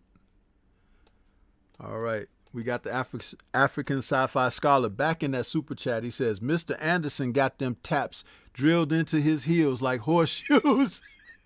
He tapping like Ben Vereen around. No, you didn't hit him with the Ben Vereen. What's good with you, African Sci-Fi Scholar, man? I appreciate you, man. You've been really on there today supporting the show, man. I appreciate you, man. No, he didn't hit with the Ben Vereen on their ass. Yes, he did. Oh, my God. President Jafar says, we listening to you cook, Sensei. Hey, man. You know, I don't always go in those directions. But I'm aware of a lot. You understand? And it's like, that's not necessarily what I'm on here to do. But sometimes you just have to tell the truth and shame all them devils. Huh? Yeah. And their little gestures that work for them. But it's quite a few of them. They put that jacket on and it fits very well. And the taps. Huh? And they can get mad all they want to. But there was an old saying when I was growing up, get mad. And scratch your ass and get glad. So that's what that is.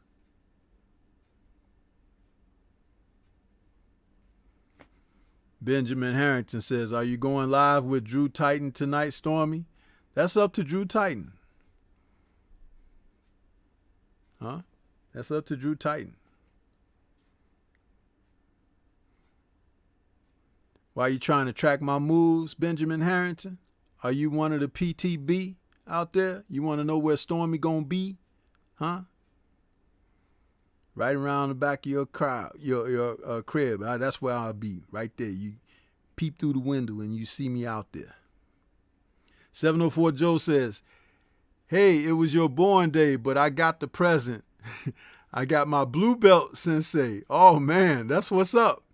He says, blue wrench. Thank you. Absolutely, 704 Joe. Absolutely, bro. Benjamin says, how's the boxing historian Kurt Sugar doing, Stormy? Oh, he gonna change it up on me now. Kurt is recovering, bro. He's recovering.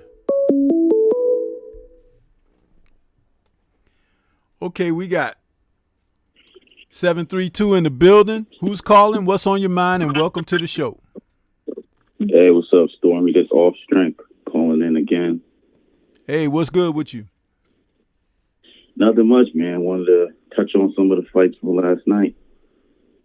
Absolutely. What's on your mind? So yesterday was actually, it's funny because I've been a boxing fan for such a long time, but I actually never been to a fight. So the Lomachenko Comey fight was my first fight being in attendance. Yeah, and honestly, I want to get your perspective on this. I feel as if unless you're like really close to the ring, the TV experience is a little better. What do you think about that? Well, yeah, you need to be like within that midsection on the floor level, you know, and I do prefer the TV view. I do, because it's like you got the cameras, you got instant replay, you got so many other things that you know are going for the broadcast. But being there live is great if you've never experienced it. I've been to plenty of fights, but I prefer on TV, man, because there's just some things you can see in real time that you miss seeing at live. Yeah, man. I think that at the end of the day, if a person has never been to a professional fight, go. If you've been to professional fights before but never took in a fight that's like of pay-per-view status for like Vegas or for what do we call it, Madison Square Garden, then you should try that out as well. But outside of that, I don't have to take in every fight live and all of that. I don't have to do that. Plus, I've been to so many where I was like, a part of a team or supporting somebody that I knew or whatever, and that's different. I remember when I saw Acelino Freitas fight here in Chicago, Popo. It was one of his last fights. He fought here in Chicago, and I remember when I saw the guy, because the fight was over and I was walking past the ring, and when I saw how little he was in real life, I was like, damn. And this guy been knocking people out on TV and everything. It's like, and they muscular, they little built bodies and stuff. But Freitas was little. I mean, he looked like a guy I could just take my hand and put it around his throat. You know what I'm saying? It's like give him the Darth Vader choke or something. The dude was little. So it's really weird. You see these guys in real life, and of course the big heavyweights are big, but I'm talking about those other guys, welterweights and stuff, junior welters and bantams and all that. Those guys they look like kids, bro. And it's like, damn, my body, half of my body weighs more than them. It's like, so, but yeah. But I'm glad you had a chance to see the fight live, bro. Did you enjoy yourself? Yeah, it was cool. It was cool. The Real Big Babies walkout, I thought that was one of the coolest walkouts I've seen. Like, it's like you got all these fighters that come out with like rappers lip singing. I'm like, that's corny, but he did it real simple. He came out with the cane, pimp hat. I'm like, okay, that's different. You really don't see that. So I like that one. Yeah, that was interesting. It was very creative. Now, what he could do is just continue to come out like that in different forms or different takes on the attire. That could be his own thing. I remember when Roy Jones fought James Toney, challenging him for his 168-pound title, and he came out in that robe that was made like a tux. Oh yeah. I thought that was the coolest thing because nobody had done that. Roy comes out with this white on black tux look. He had the tux, the bow tie, jacket, and everything, and he walked out there and he came out to Bone Thugs and Harmony, Thuggish Ruggish Bone. I was like, look at this bro coming out here like that, and that was very creative, and it stood out with me ever since. Whenever I heard that song, I could see Roy Jones coming out, to the song and everything, because it just, that's when they did it right, when they were very creative and they made it their own, huh? Then there was that time when he fought at Radio City Music Hall and he came out to Method Man and he was dancing with the Rockettes and all of that. That was cool. Oh, yeah, I remember that one too. Yeah. But the Lomachenko fight, I don't know, man. I feel like he should have knocked him out. Comey was looking kind of sloppy. Well, you know what? He there's an explanation for that. He could have knocked Comey out. He wasn't trying to knock him out. He wasn't trying to hurt him. That's why he kept looking over to Algieri, trying to get him to stop the fight, because I think he knows Comey. I think there's a certain amount of respect he has for him and likes him as a person, and he wasn't looking to hurt him. But don't expect Loma to be like that with everybody, because there's some people out there he wants. And I think that loss to Teofimo has woken him back up to what's important in the sport, which is why now he's kind of on a tear. He's definitely not a guy that you want to face if you don't have ability. And Comey took that fight, but I don't believe Comey and his people thought they had a chance against Vasily. Absolutely not.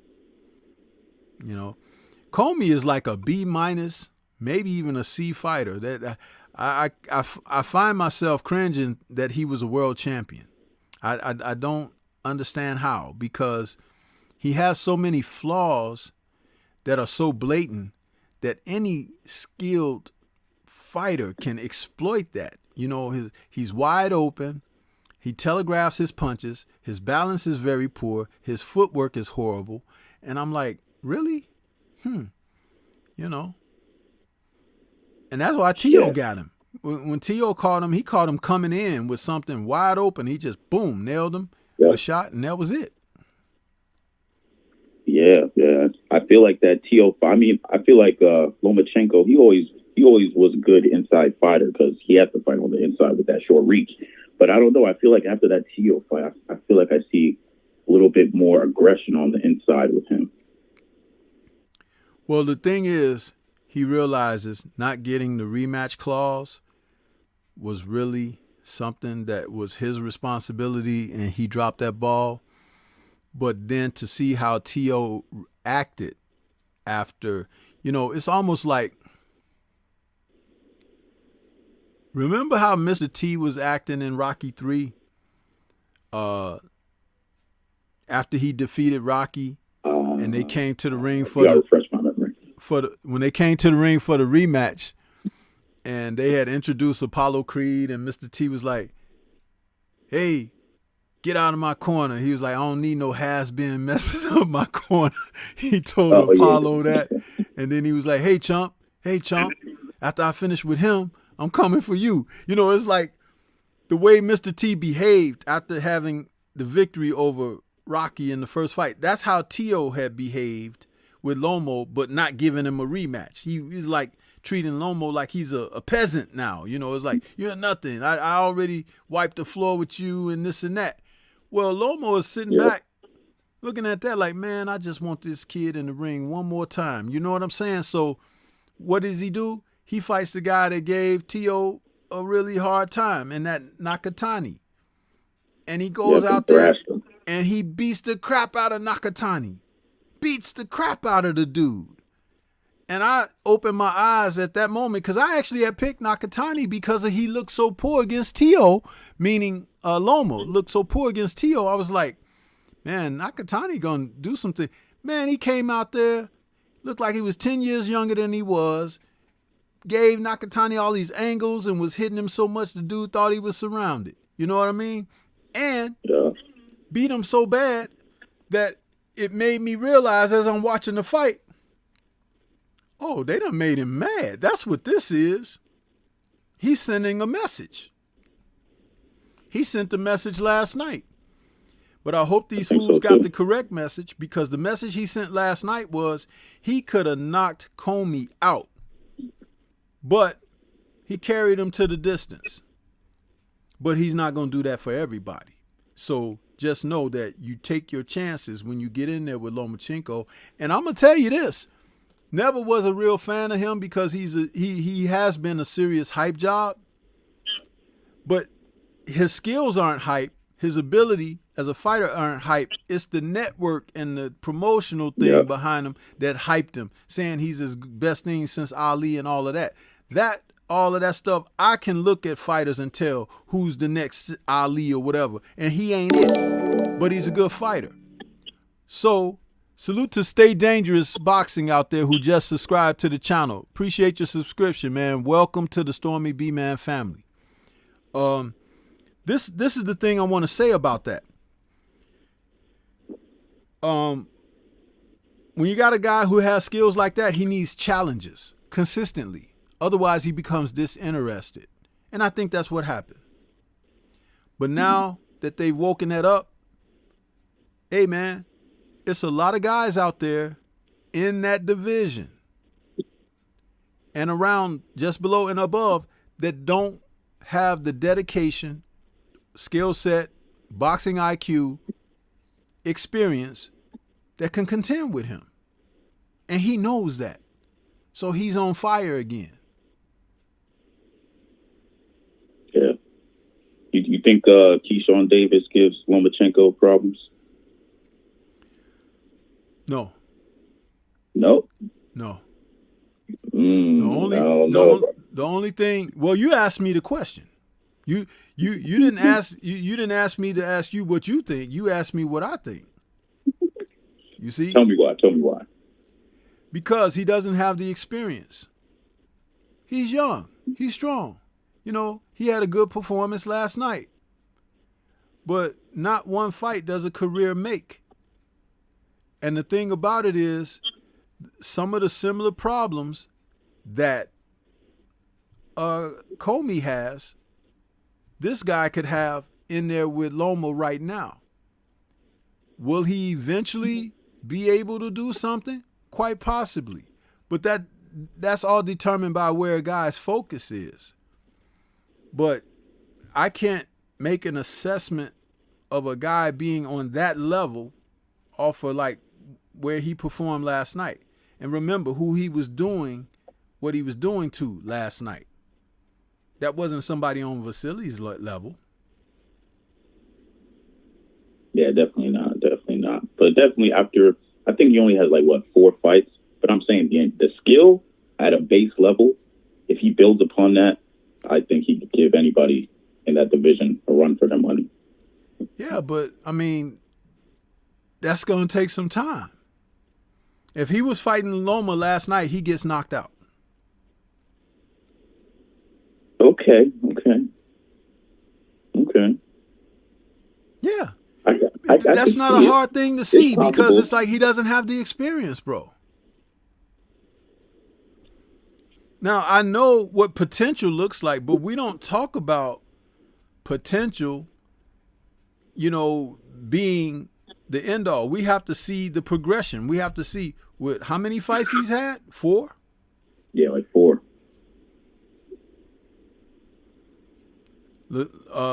Vasily was challenging for a world title in his first fight, in second fight. But that was because of how they brought him over here. Now, there's a lot of guys that, do you think that Keyshawn could win a world title in his first or second professional fight? Depends who he's fighting. Yeah. If he's fighting Richard Comey, hell yeah. Oh, yeah. He's out of there. But you see what I'm saying? It's like, and you remember, we're talking about a now rededicated, revamped Vasily. This is not the guy that was on that European tour just before Lomachenko. I mean, before Lopez. This is a guy who wants. He said it in the sit down interview. He said that he wants to fight champions now. He's like, he realizes it, and it's like that can happen to anyone. You get a little complacent and whatever, and then you be like, okay, I know what I got to do now. I got to refocus, and that becomes what you do to get to where you want to be. But half of these guys, they don't even want to fight anybody that's good. Now, you see that kid, Xander Zayas, out there? Yeah. He won another fight.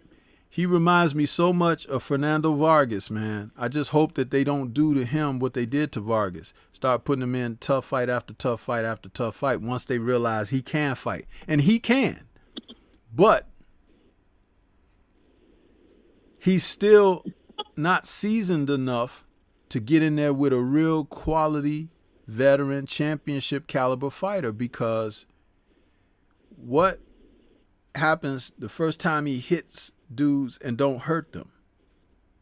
When the guy says, I ain't going nowhere, take my shot. Now let me do something to you. See, that's when it becomes real for a fighter. That's why you have to You give them that ceiling, that space in between to grow, but you don't heap everything on their shoulders all at one time just because they show potential. Yeah, I like him. I think he places his punches pretty well. But as far as defense goes, I think he still has work there to do. But yeah, I think he places his punches very well. Being that young. What is he, 19? Yeah, very young. He's 19. Yeah, so good for him. He got time. Last fight I want to to touch on was the Donaire fight. I mean, this dude's almost 40 years old, still knocking people out. But man, what do you think it is? You think it's the nutrients, the training, like he says, or you think there's something else? I think his mental approach to the sport that he's competing in, because he is one of the few fighters, and I said this on my post-fight show last night. I said it early in this show when I first went live. He's one of the few fighters that I've seen in history that has taken every one of his losses into account and allowed himself to improve upon why he lost the fight to begin with. So now not only is he a complete fighter, but he's a seasoned pro that doesn't get too high or too low. He knows his limitations, and he knows how to go about his work in there, because his big punch is the left hook. But he's improved his right hand so much that when he throws that right hand now, if you get caught with that, you can get knocked out by that right hand, which only makes the left hook even more effective, because he lets the right hand fly behind a very seasoned jab. Nonito is good, man.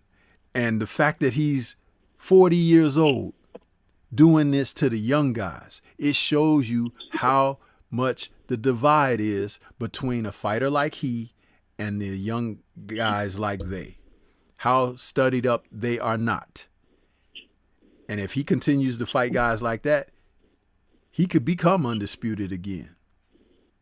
But if he's fighting Monster Inoue again, that's just going to be something different, because Inoue is going to be more physical with him next time. He had a chance to learn something from Donaire their first go around. So he will and should be markedly better. But we can't rule Donaire out, because we don't know what improvements Donaire will have made to face him again. So, because he's shown these improvements over the losses to Nicholas Walters and guys like that guy, what was that kid name with that funny last name that he fought? Ubali. Yeah, that guy, but the other guy, the little guy that didn't do nothing but throw power punches. I can't think of the kid's name. I said his name at the beginning of the show. I can't think of it right now. But anyway, that's what I like about fighters like Donaire, that they come back different, and not different in a negative sense, but different in a sense of like, okay, I went to school, so let me show you what I learned. You see, that's what I love about him. You know? Yeah. Triple G, who's basically the same age, has taken a different approach. He's taken to fighting guys that he still has a chance to beat and stuff like that, but hasn't learned from his shortcomings. So he's just going to fight guys who he has an opportunity against, you know, to land his power shots, but not guys who can beat him. Donaire's been in there with guys who whooped his ass, and he's coming back doing this to other guys now. There's a tremendous difference in that type of approach. That's why Triple G, they ain't fooling me. And I had said this over a year ago. Canelo was going to wait him out, age him out, and fight him that third time, and then knock him out. And then he'll be able to say, not only did I beat him, I knocked him out. See? And Triple G is willing to be foolish enough to hang on just to get that third fight with Canelo and end up getting knocked out by Canelo. Yeah, I think he's holding on, waiting for that too. Yeah, but which is so stupid, man. In the past 3 years, how many times has he fought? Twice? Yeah, I don't even remember last time I seen him, honestly. And he should have fought Charlo. Should've. When he did fight Lomachenko, he lost that fight, but they gave him the decision. So it's like, really? You know? But I always have an appreciation for fighters like Nonito Donaire, man. What a fighter. What a fighter. Yeah, great fight. He dropped that kid with a body shot, bro. That means that could have been anyone in there with him. That wasn't a blow to the chin. That was a body shot. And he hits anybody in the body like that. He could hit Monster anyway with that same body shot and get the same result. Yeah, he left his feet to throw that body shot through like a gazelle body shot. I was like, okay, still showing some athleticism. So, he was impressive, man. But, yeah, man, that was all. I just want to touch on all the fights, man. I appreciate you, letting people just go off, man. You give them the space to give them the room to run. So I appreciate that, man, as a host. It's real good. Oh, yeah, man. That's what it's all about, man, to get you guys on here and let's have a conversation. We don't always have to agree, but, it's always good to hear, what someone's sentiments are. And as far as me, the only thing that I like to let it be known is I'm never talking boxing from a position of speculation or anything. I'm actually talking from a position of knowing some things, having coached in the sport and things like that. So it's always rooted in that, but I can respect another person's, position and know where they are with that. So to have a conversation about it. And if you happen to be spot on or whatever with something, I'm always going to endorse it and say, hey, man, that's what I was saying. That's what I was feeling, whatever, blah, blah, blah.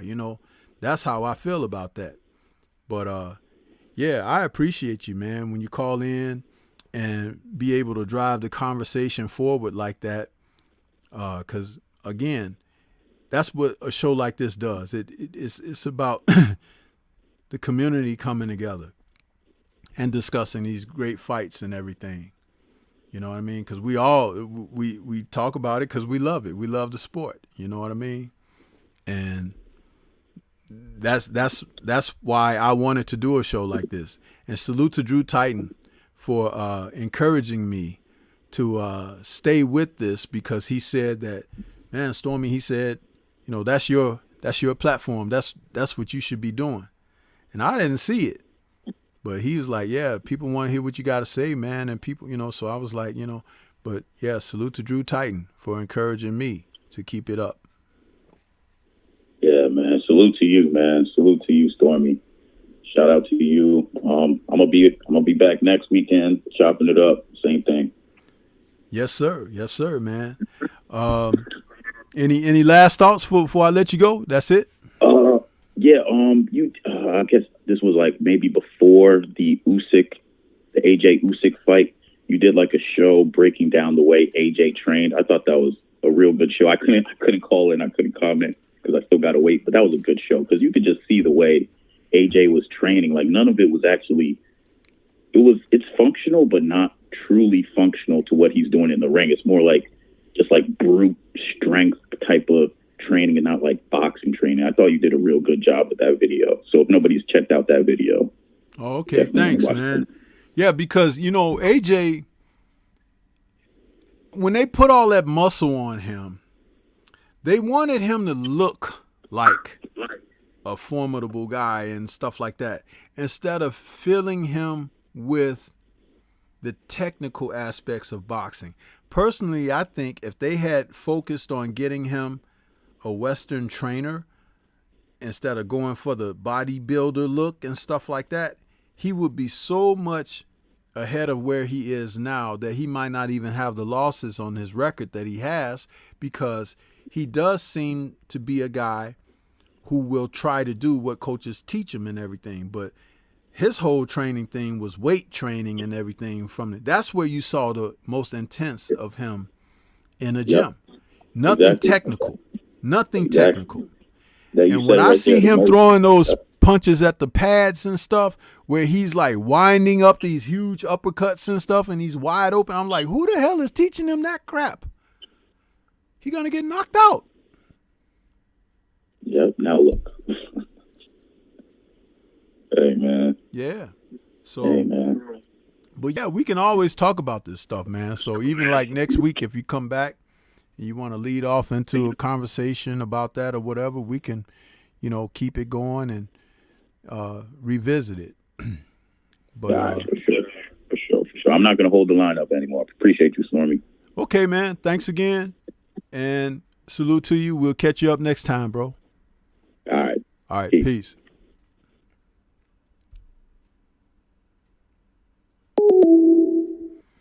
All right. Another great call there, man.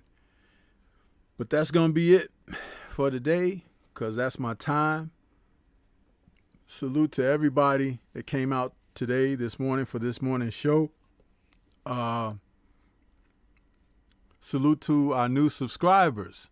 We had several of them this afternoon. And then also salute to my super chat donations. We had my man, African Sci-Fi Scholar, man, out there sending in some blessings.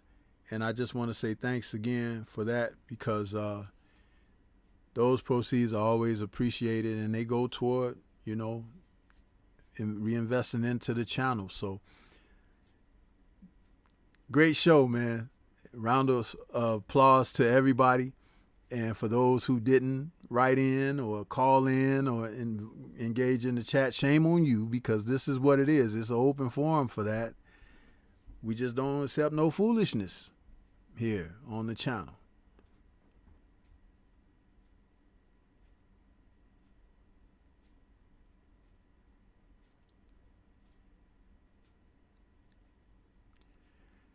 Shepherd King. I don't know what that's supposed to mean, but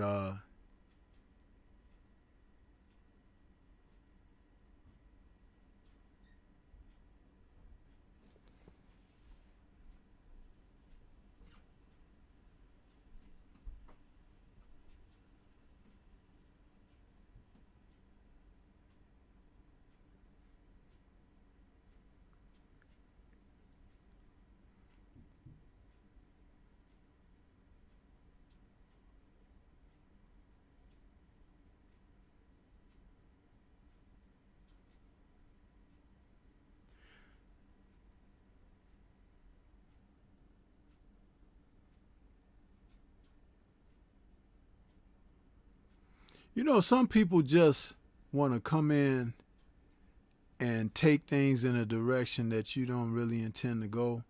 But for all the time that I had on this show,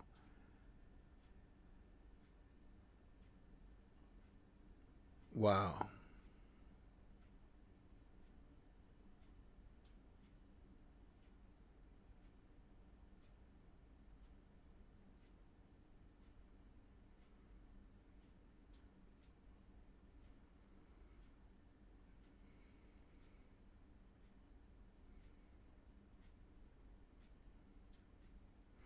There's always other places you can go, right? Huh? Because I'll tell you something. I've never dined where I don't like the food.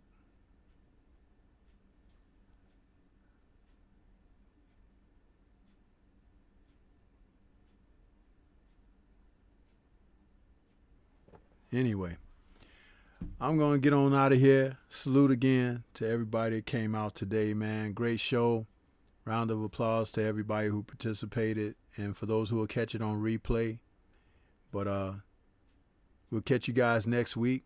Hope you enjoy the fights that's coming up next Saturday. We've got some good ones. And if you didn't see all the fights this past Saturday, go check them out on replay. We got some good boxing happening in this last quarter of the year. And enjoy it all. But that's all I got for you guys. Peace, and we'll catch you next weekend.